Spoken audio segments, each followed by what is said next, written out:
ಆತ್ಮನಾದ ದೇವರೇ ಬನ್ನಿರಿ, ನನ್ನ ಒಳಗೆ ವಾಸಿಸ ಬನ್ನಿರಿ.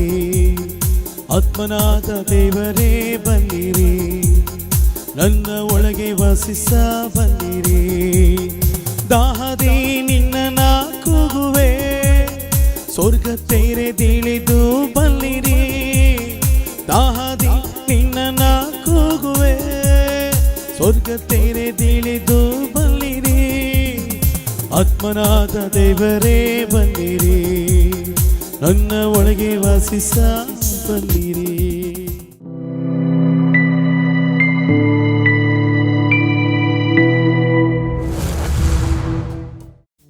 ಫಿಲಿಪಿಯರಿಗೆ ಬರೆದ 4ನೇ ಅಧ್ಯಾಯ 4ನೇ ವಚನ. ಪ್ರಭುವಿನಲ್ಲಿ ನೀವು ಸತತವೂ ಆನಂದಿಸಿರಿ. ಆನಂದಿಸಬೇಕೆಂದು ಮತ್ತೆ ಒತ್ತಿ ಹೇಳುತ್ತೇನೆಂದು ಪೌಲನು ನಮ್ಮೆಲ್ಲರಿಗೂ ತಿಳಿಸುತ್ತಾನೆ. ನಮ್ಮ ಎಲ್ಲ ಚಿಂತೆಗಳನ್ನು ಯೇಸುವಿನ ಮೇಲೆ ಹಾಕಿ ಯೇಸುವಿನ ಸನ್ನಿಧಿಯಲ್ಲಿ ಆನಂದದಿಂದ ಸಂತೋಷದಿಂದ ಸ್ತುತಿಸಿ ಹಾಡುವ.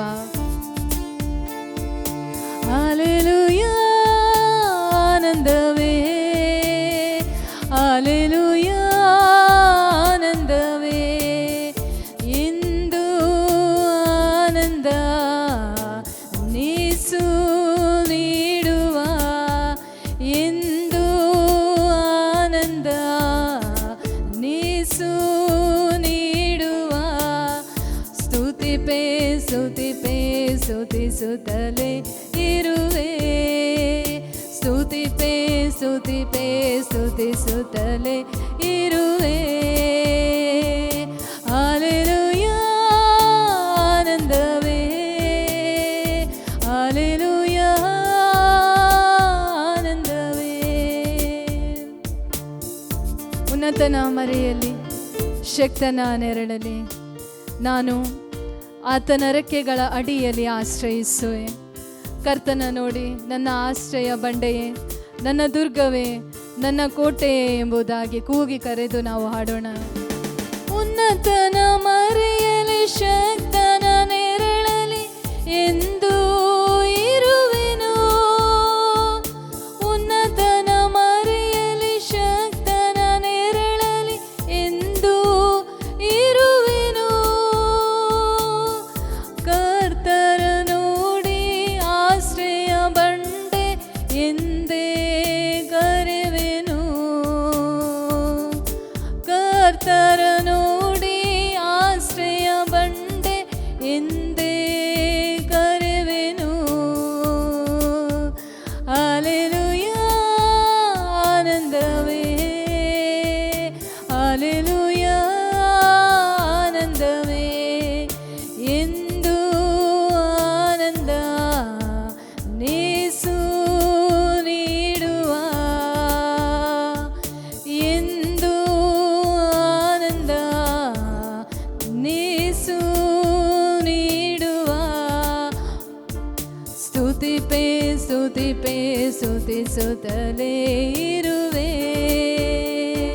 ಸ್ತುತಿಪೇ ಸ್ತುತಿಪೇ ಸ್ತುತಿಸುತ್ತಲೇ ಇರುವೆ.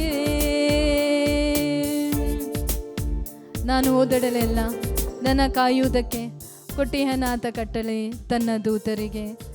ನನ್ನ ಕಾಲು ಕಲ್ಲಿಗೆ ತಾಕದಂತೆ ನನ್ನ ನೆತ್ತಿಕೊಳ್ಳುವರು ನನ್ನ ಕೈಗಳಲ್ಲಿ.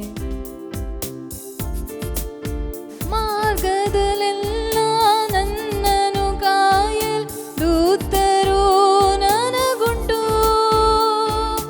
ಮಾರ್ಗದಲ್ಲೆಲ್ಲ ನನ್ನನ್ನು ಕಾಯಲ್ ದೂತರು ನನಗುಂಟು. ಕಾಲು ಕಲ್ಲಿಗೆ ತಗಲದ ಹಾಗೆ ಕರದಲ್ಲಿ ಹಿಡಿವರು, ಕಾಲು ಕಲ್ಲಿಗೆ ತಗಲದ ಹಾಗೆ ಕರದಲ್ಲಿ ಹಿಡಿವರು. ಹಲ್ಲೆಲೂಯಾ, ಆನಂದವೇ, ಹಲ್ಲೆಲೂಯಾ, ಆನಂದವೇ, ಎಂದು ಆನಂದ ನೀಸು ನೀಡುವ, ಎಂದು ಆನಂದ ನೀಸು ನೀಡುವ.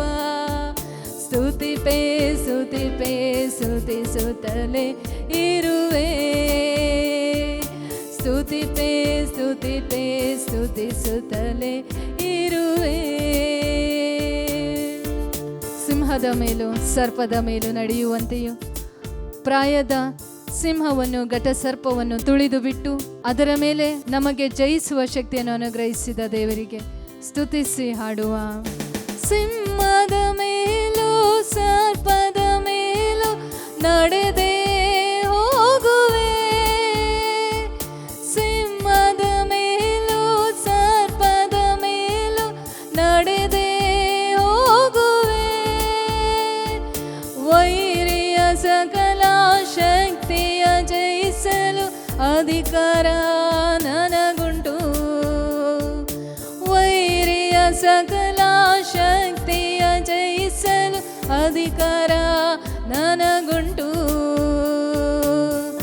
ಹಲ್ಲೆಲೂಯಾ ಆನಂದವೇ, ಹಲ್ಲೆಲೂಯಾ ಆನಂದವೇ, ಇಂದು ಆನಂದ ಯೇಸು ನೀಡುವ. ಎಂದು ಆನಂದ ಯೇಸು ನೀಡುವ. ಸ್ತುತಿಪೇ ಸ್ತುತಿಪೇ ಸ್ತುತಿಸುತ್ತಲೇ ಇರುವೆ. ಸ್ತುತಿಪೇ ಸ್ತುತಿಪೇ ಸ್ತುತಿಸುತ್ತಲೇ ಇರುವೆ. ರೆಕ್ಕೆಯಿಂದ ನನ್ನನ್ನು ಮುಚ್ಚಿ ಕಾದು ನಡೆಸುವ ನನ್ನ ದೇವರು. ಆತನ ವಚನ ನನಗೆ ಆಯುಧ, ನನಗೆ ಖಡ್ಗವು. ಓ ದೇವರ ವಾಕ್ಯವೇ, ನರರೂಪ ತಾಳಿದ ನನ್ನ ಪ್ರೀತಿಯ ಯೇಸುವೆ, ನಿಮಗೆ ಕೋಟಿ ಕೋಟಿ ವಂದನೆ. ರೆಕ್ಕೆಯಿಂದ ನನ್ನ ಮುಚ್ಚಿ ಕಾದು ನಡೆಸುವ.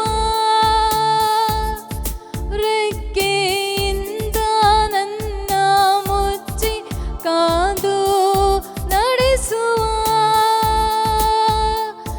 ಆತನ ವಚನ ಆತ್ಮರಾಯುಧ ನನಗೆ ಕೇಡ್ಯವು. ಆತನ ವಚನ ಆತ್ಮರಾಯುಧ ನನಗೆ ಕೇಡ್ಯವು.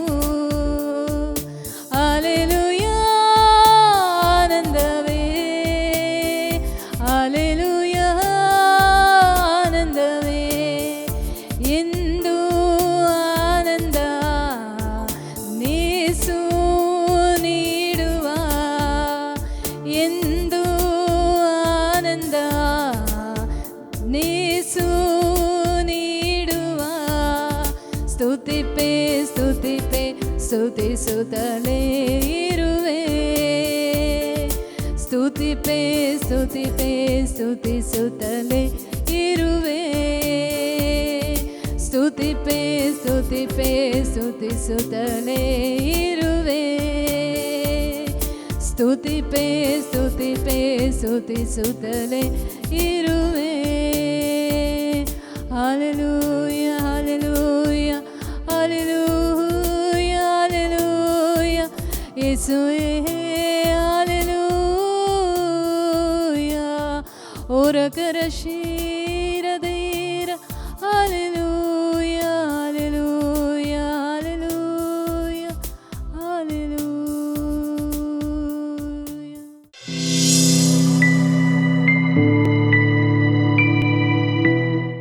ಪ್ರಭು ಕ್ರಿಸ್ತರಲ್ಲಿ ನನ್ನ ಪ್ರೀತಿಯ ಸಹೋದರರೇ ಹಾಗೂ ಸಹೋದರಿಯರೇ, ಈ ದಿನದ ಶುಭಾಶಯಗಳನ್ನು ನಿಮಗೆ ನಾನು ಬೇಡಿಕೊಳ್ತೇನೆ. ದೇವರ ಆಶೀರ್ವಾದವು, ಪವಿತ್ರಾತ್ಮರ ವರಪ್ರಸಾದವು ನಮ್ಮೆಲ್ಲರ ಮೇಲೆ ಇರಲಿ.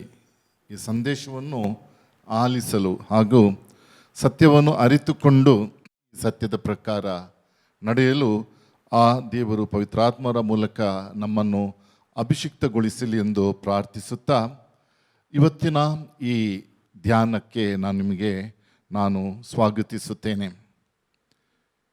ನಾವು ತಪಸ್ಸು ಕಾಲವನ್ನು ಮುಗಿಸಿದ್ದೇವೆ. ನಮ್ಮ ಜೀವನದ ಅತ್ಯಂತ ದೊಡ್ಡ ಸತ್ಯವಾದಂತಹ ಪ್ರಭುವಿನ ಪುನರುತ್ಥಾನದ ಕುರಿತಾಗಿ ಧ್ಯಾನಿಸಲು ನಾವು ಇವತ್ತು ಇಲ್ಲಿ ಇದ್ದೇವೆ. ಕೆಲ ದಿನಗಳ ಹಿಂದೆ ನಾನು ಹೈಸ್ಕೂಲ್ ಮಕ್ಕಳ ಜೊತೆ, ಅಂದರೆ 10ನೇ ತರಗತಿಯ ಮಕ್ಕಳ ಜೊತೆ ನಾನು ಮಾತಾಡ್ತಾ ಇದ್ದೆ. ಅವರ ಹತ್ರ ನಾನು ಕೇಳಿದೆ, ನಮ್ಮ ಕ್ರೈಸ್ತ ವಿಶ್ವಾಸದಲ್ಲಿ ಅತ್ಯಂತ ದೊಡ್ಡ ಹಬ್ಬ ಯಾವುದು? ನಾವು ಆಚರಣೆ ಮಾಡುವಂಥ ಹಬ್ಬಗಳಲ್ಲಿ ಅತ್ಯಂತ ದೊಡ್ಡ ಪ್ರಮುಖವಾದ ಹಬ್ಬ ಯಾವುದು ಅಂತ ನಾನು ಅವರಿಗೆ ಆಯ್ಕೆ ಕೊಟ್ಟೆ. ಕ್ರಿಸ್ಮಸ್ ಹಬ್ಬವ ಅಥವಾ ಪಾಸ್ಕ ಹಬ್ಬವ ಅಂತ, ಪ್ರಭುವಿನ ಪುನರುತ್ಥಾನದ ಹಬ್ಬ. ಅದಕ್ಕೆ ಅವರು ಎಲ್ಲರೂ ಒಕ್ಕೊರಳಿನಿಂದ ಹೇಳಿದರು ಕ್ರಿಸ್ಮಸ್ ಹಬ್ಬ ಅಂತ. ನಾನು ಕೇಳಿದೆ, ಯಾಕೆ ಕ್ರಿಸ್ಮಸ್ ಹಬ್ಬ, ಯಾಕೆ ಪುನರುತ್ಥಾನ ಪಾಸ್ಕ ಹಬ್ಬವಲ್ಲ, ಯಾಕೆ? ಅದಕ್ಕೆ ಅವರು ಹೇಳಿದರು, ಫಾದರ್, ಈ ಪಾಸ್ಕ ಹಬ್ಬ ತುಂಬ ಬೋರು. ಯಾಕೆಂದರೆ ಈ ಪಾಸ್ಕ ಹಬ್ಬದ ಮುಂಚೆ ಈ 40 ದಿನ ತಪಸ್ಸು ಕಾಲ, ಈ ತಪಸ್ಸು ಕಾಲ ತುಂಬ ಬೋರಿಂಗ್. ಎಲ್ಲ ಕಡೆ ಚರ್ಚುಗಳಲ್ಲಿ ಕೂಡ ಬೋರಿಂಗ್, ಯಾವುದೇ ಅಲಂಕಾರ ಇಲ್ಲ, ಹೂಗಳಿಲ್ಲ. ಆಮೇಲೆ ನಾವು ಉಪವಾಸಗಳನ್ನು ಮಾಡಬೇಕಾಗುತ್ತೆ. ಹಾಗೂ ಈ ಪಾಸ್ಕ ಹಬ್ಬದ 2 ದಿನಗಳ ಹಿಂದೆ ನಾವು ಶುಭ ಶುಕ್ರವಾರ, ಆ ದಿನಂತೂ ಯೇಸುವಿನ ಮರಣ, ಪಾಡು, ಕಷ್ಟ, ವೃತ್ತಾಂತ. ಆಮೇಲೆ ಶನಿವಾರ ಅಂತೂ ಫುಲ್ಲು ಮೌನ, ನೀರವ ಮೌನ. ಅದಕ್ಕೆ ಈ ಪಾಸ್ಕ ಹಬ್ಬಕ್ಕೆ ಅಷ್ಟೊಂದು ದೊಡ್ಡ ಮೆರುಗಿಲ್ಲ, ಸಡಗರ ಇಲ್ಲ. ಆದರೆ ಕ್ರಿಸ್ಮಸ್ ಏನು ಆಗಮನ ಕಾಲ ಬರುವ ಮುಂಚೆನೇ ಈಗ ನಾವು ಕ್ಯಾರಲ್ಸ್ ಕಾಂಪಿಟಿಷನ್ಸು, ಕ್ರಿಬ್ ಕಾಂಪಿಟಿಷನ್ಸು, ಸ್ಟಾರ್ ಕಾಂಪಿಟಿಷನ್ಸು, ಮತ್ತು ಎಲ್ಲೆಡೆ ನೋಡಿದರೂ ಕೂಡ ದೀಪಾಲಂಕಾರಗಳು. ಕೇವಲ ನಮ್ಮ ಧರ್ಮದಲ್ಲಿ ಮಾತ್ರ ಅಲ್ಲ, ಎಲ್ಲ ಧರ್ಮದವರು ಕೂಡ ಅದನ್ನು ಆಚರಣೆ ಮಾಡ್ತಾ ಇದ್ದಾರೆ. ನಾವು ಪೇಟೆಗಳಿಗೆ, ನಗರಗಳಿಗೆಲ್ಲ ಹೋದರೆ ಎಲ್ಲ ಶಾಪ್ಗಳಲ್ಲಿ ಎಲ್ಲ ನಾವು ಈ ಸಾಂತಾಕ್ಲೋಸನ್ನು ನೋಡ್ತೀವಿ, ಸ್ಟಾರ್ಗಳನ್ನು ನೋಡ್ತೀರಿ. ಎಲ್ಲರೂ ಬಹಳ ಸಂಭ್ರಮ, ಮತ್ತು ಎಲ್ಲ ಫುಲ್ಲು ಕಾಂಪಿಟಿಷನ್ಸ್ಗಳಿರ್ತವೆ, ಸ್ಪರ್ಧೆಗಳಿರ್ತವೆ, ಸಂಭ್ರಮ, ಸಡಗರ ಸಡಗರ ಸಡಗರ.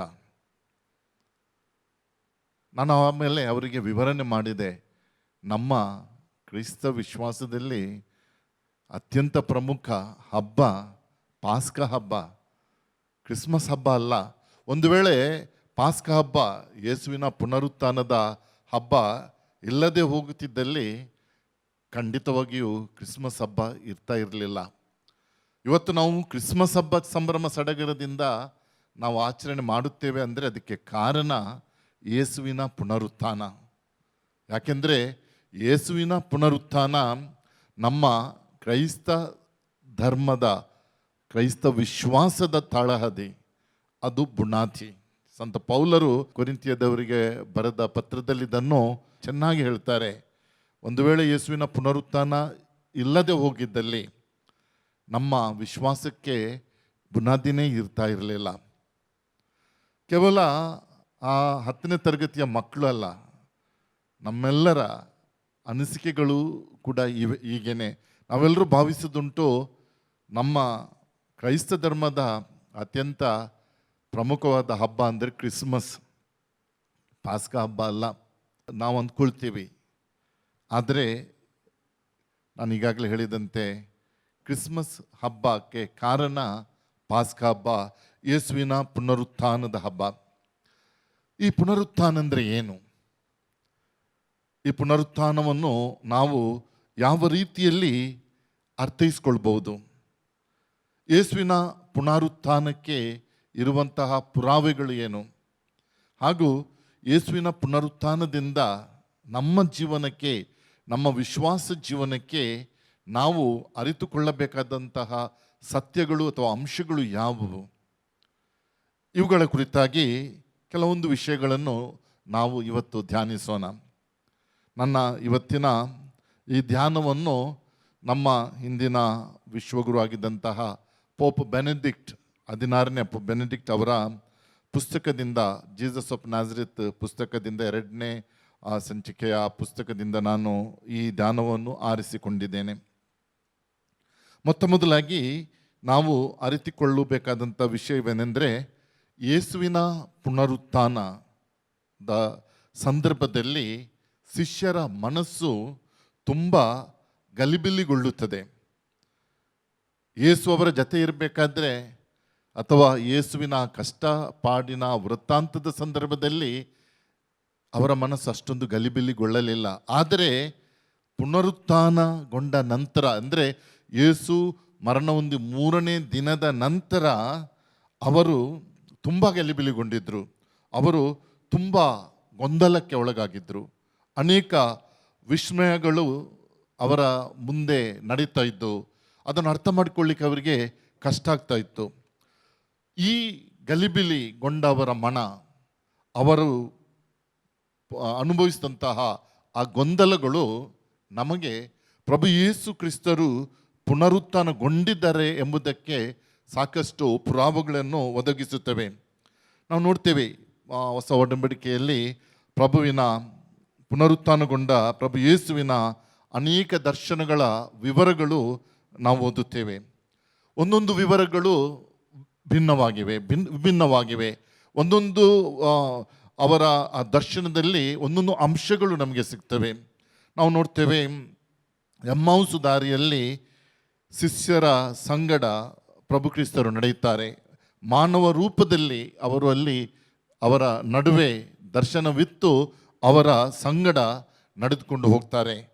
ತೋಮನನ್ನು ತನ್ನ ದೇಹದಲ್ಲಿನ ನಿರ್ದಿಷ್ಟ ಗಾಯಗಳನ್ನು ಮುಟ್ಟಲು ಕರೆಯುತ್ತಾರೆ. ಶಿಷ್ಯರಲ್ಲಿ ತಿನ್ನಲು ಮೀನಿನ ತುಂಡನ್ನು ಅವರು ಕೇಳ್ತಾರೆ. ಮಗ್ದಲದ ಮರಿಯಳಿಗೆ ತೋಟಗಾರನಾಗಿ ಕಂಡು ಬರುತ್ತಾರೆ. ಈ ಪ್ರಭು ಯೇಸುವಿನ ದರ್ಶನಗಳು ನಮಗೆ ಏನು ತಿಳಿಯಪಡಿಸ್ತವೆ? ಪ್ರಭು ಯೇಸುವಿನ ಈ ದರ್ಶನಗಳು ನಮಗೆ ಪ್ರಭು ಕ್ರಿಸ್ತರು ಶಾರೀರಿಕವಾಗಿ ಪುನರುತ್ಥಾನಗೊಂಡಿದ್ದಾರೆ. ಆತ್ಮರೂಪದಲ್ಲಿ ಅಲ್ಲ, ಬದಲಾಗಿ ಶಾರೀರಿಕವಾಗಿ ಅವರು ಪುನರುತ್ಥಾನಗೊಂಡಿದ್ದಾರೆ ಎಂಬುದಕ್ಕೆ ಸಾಕ್ಷಿ ನೀಡುತ್ತವೆ. ಈ ಅವರ ದರ್ಶನಗಳಲ್ಲಿ ನಾವು ಗಮನಿಸಬೇಕಾದಂತಹ ಒಂದು ಅಂಶವಿದೆ. ಅದೇನೆಂದರೆ, ಈ ಪುನರುತ್ಥಾನವಾದ ಪ್ರಭು ಯೇಸುವನ್ನು ಪ್ರಥಮ ದೃಷ್ಟಿಯಲ್ಲೇ ಗುರುತಿಸಲು ಶಿಷ್ಯರು ವಿಫಲರಾಗಿದ್ದನ್ನು ನಾವು ಅರಿತುಕೊಳ್ಳಬಹುದು ಅಥವಾ ಗಮನಿಸಬಹುದು. ಎಮ್ಮೌಸಿನ ದಾರಿಯಲ್ಲಿ ನಾನು ಹೇಳಿದ ಪ್ರಕಾರ ಆ ಇಬ್ಬರು ಶಿಷ್ಯರ ನಡುವೆ ಇನ್ನೊಬ್ಬ ದಾರಿ ಹೋಕನಾಗಿ ಅವರು ಸೇರಿಕೊಳ್ತಾರೆ. ಆ ದಾರಿ ಉದ್ದಕ್ಕೂ ಸಂಭಾಷಣೆಗಳನ್ನು ಮಾಡ್ತಾರೆ.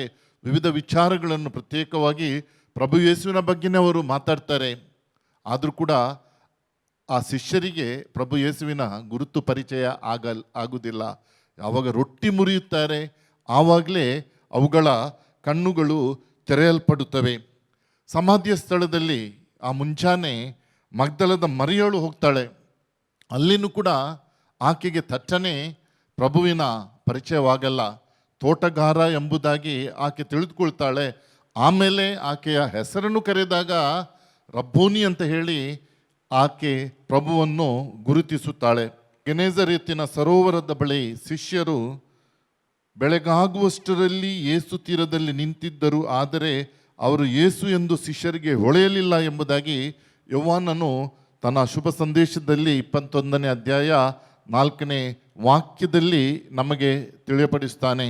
ಅಲ್ಲೇ ನಾವು ಓದುತ್ತೇವೆ, ಸ್ವಲ್ಪ ಸಮಯದ ನಂತರ ಪೇತ್ರನು ಅವರೇ ಯೇಸು ಎಂಬುದಾಗಿ ಗುರುತು ಹಿಡಿದುದನ್ನು ನಾವಲ್ಲಿ ಓದ್ತೇವೆ. ಯೋಹಾನನ ಶುಭ ಸಂದೇಶ 21ನೇ ಅಧ್ಯಾಯ ವಾಕ್ಯ 12ರಲ್ಲಿ ಯೇಸು ಅವರಿಗೆ ಬಂದು ಊಟ ಮಾಡಿ ಎಂದು ಕರೆದಾಗ ಅವರು ಪ್ರಭು ಎಂದು ಅವರಿಗೆ ಅರಿತಿದ್ದರೂ ಕೂಡ ಶಿಷ್ಯರಲ್ಲಿ ಒಬ್ಬನಿಗಾದರೂ ನೀವು ಯಾರು ಎಂದು ಕೇಳುವಷ್ಟು ಧೈರ್ಯ ಇರಲಿಲ್ಲ ಎಂಬ ಉಲ್ಲೇಖವನ್ನು ನೋಡ್ತೇವೆ. ಯೇಸುವಿನ ದರ್ಶನಗಳ ಬಗ್ಗೆ ಗಲಿಬಿಲಿಗೊಂಡ ಶಿಷ್ಯರ ಸಂದಿಗ್ಧತೆ ಯೇಸುವಿನ ಪುನರುತ್ಥಾನ ಹಾಗೂ ಅದರ ವೈಶಿಷ್ಟ್ಯತೆ ಬಗ್ಗೆ ನಮಗೆ ಖಚಿತವಾಗಿ ತಿಳಿಯಪಡಿಸ್ತದೆ. ಇದೊಂದು ಸಹಜವಾದ ಪ್ರಕ್ರಿಯೆ. ಯಾಕೆಂದರೆ ಅಲ್ಲಿ ತನಕ ಮನುಕುಲದ ಇತಿಹಾಸದಲ್ಲಿ ಇಂತಹ ಒಂದು ಘಟನೆ ನಡೆದಿರಲಿಲ್ಲ. ಎಂದೆಂದೂ ಕಾಣದ ಅರಿಯದ ಇಂತಹ ಘಟನೆಗಳು ಮನುಕುಲದ ಇತಿಹಾಸದಲ್ಲಿ ನಡೆದಾಗ ಸಹಜವಾಗಿ ಎಲ್ಲರೂ ಗಲಿಬಿಲಿಗೊಳ್ಳುತ್ತಾರೆ. ಮುಚ್ಚಿದ ಬಾಗಿಲುಗಳಿಂದ ದುತ್ತನೆ ಪ್ರವೇಶ, ತಟ್ಟನೆ ದರ್ಶನ, ಕ್ಷಣಮಾರ್ಧದಲ್ಲಿ ಅದೃಶ್ಯವಾಗುವುದು, ಇವೆಲ್ಲವೂ ನೋಡುಗರ ಕಣ್ಣಿಗೆ ಒಂದು ರೀತಿಯ ಸೋಜಿಗ. ಆದರೆ ಇವೆಲ್ಲವುಗಳು ಪುನರುತ್ಥಾನಗೊಂಡ ಯೇಸು ದೇಹರೂಪಿಯಾಗಿದ್ದು, ಆದರೆ ದೇಹದ ನಿಯಮಗಳಿಗೆ ಹೊರತಾಗಿ ಸ್ಥಳ ಮತ್ತು ಸಮಯದ ಪರಿಮಿತಿಯಿಂದ ಬಿಡುಗಡೆಗೊಂಡಿರುವ ಸತ್ಯವನ್ನು ಪ್ರಕಟಿಸುತ್ತಾರೆ. ಸ್ಪೇಸ್ ಆ್ಯಂಡ್ ಟೈಮ್, ನಮ್ಮ ದೇಹ, ನಾವು ಒಂದು ಸಮಯ ಸ್ಥಳ ಇದರ ಪರಿಮಿತಿಯೊಳಗಡೆ ಇದೆ. ನಮಗೆ ಬೇಕಾದಾಗೆ ನಾವು ಗೋಡೆಯಿಂದ ನುಸುಳಿಕೊಂಡು ಹೋಗೋಕ್ಕೆ ಆಗಲ್ಲ. ಯಾಕೆಂದರೆ ನಮ್ಮ ಈ ದೇಹ ಸ್ಥಳ ಮತ್ತು ಪರಿಮಿತಿ ಒಳಗಡೆ ಇದ್ದುದರಿಂದ ಅದು ಕಷ್ಟ. ಆದರೆ ಪ್ರಭುವಿಗೆ ದೇಹವಿತ್ತು, ಆದರೆ ಈ ಸ್ಥಳ ಮತ್ತು ಸಮಯದ ಪರಿಮಿತಿಯಿಂದ ಅದು ಹೊರಗಿತ್ತು. ಇದೊಂದು ವಿಚಿತ್ರವಾದಂಥ ವಿದ್ಯಮಾನ. ಇದನ್ನು ನಾವು ಅವಲೋಕಿಸಿದಾಗ ಪುನರುತ್ತರಾದ ಯೇಸು ಸಾವಿನ ಮುಂಚೆ ಅವರೊಂದಿಗಿದ್ದವರಾಗಿ ಈಗ ಹೊಸ ಮಾನವರಾಗಿ ಸಾವನ್ನು ಜಯಿಸಿ ಹೊಸ ಜೀವನ ಶೈಲಿಯೊಳಗಡೆ ಪ್ರವೇಶಿಸಿದ್ದಾರೆ ಎಂಬುದಾಗಿ ನಾವು ಅರಿತುಕೊಳ್ಳಬಹುದು. ಇದೊಂದು ಸಂಪೂರ್ಣವಾಗಿ ಹೊಸತಾದಂಥ ವಿದ್ಯಮಾನ. ಇದು ಆ ಶಿಷ್ಯರ ಗಲಿಬಿಲಿಗೊಂಡ ಅಥವಾ ಗೊಂದಲ ಪರಿಸ್ಥಿತಿಯು ನಮಗೆ ತಿಳಿಯಪಡಿಸ್ತದೆ. ಹಾಗಾದರೆ ಪ್ರಭು ಯೇಸುವಿನ ಈ ಪುನರುತ್ಥಾನದ ವಿವಿಧ ದರ್ಶನಗಳನ್ನು ವಿಶ್ಲೇಷಿಸಿದಾಗ ನಮಗೆ ಕೆಲವೊಂದು ವಿಷಯಗಳು, ಅಂಶಗಳು ತಿಳಿಯಬರುತ್ತವೆ. ಅವುಗಳನ್ನು ನಾವು ಕೆಲವೊತ್ತು ಧ್ಯಾನಿಸೋಣ. ತನ್ನ ಶಿಲುಬೆ ಮೇಲಿನ ಸಾವಿನ ನಂತರ ಪುನರುತ್ಥಾನಗೊಂಡ ಯೇಸು ತನ್ನ ಹಿಂದಿನ ಮಾನವತಾರದ ಜೈವಿಕ ಜೀವನಕ್ಕೆ, ಅಂದರೆ ಬಯೋಲಾಜಿಕಲ್ ಲೈಫ್, ಈಗ ನಾವು ಪಡೆದಿರುವಂತಹ ಈ ಜೀವನ ಇದೊಂದು ಜೈವಿಕ ಜೀವನ.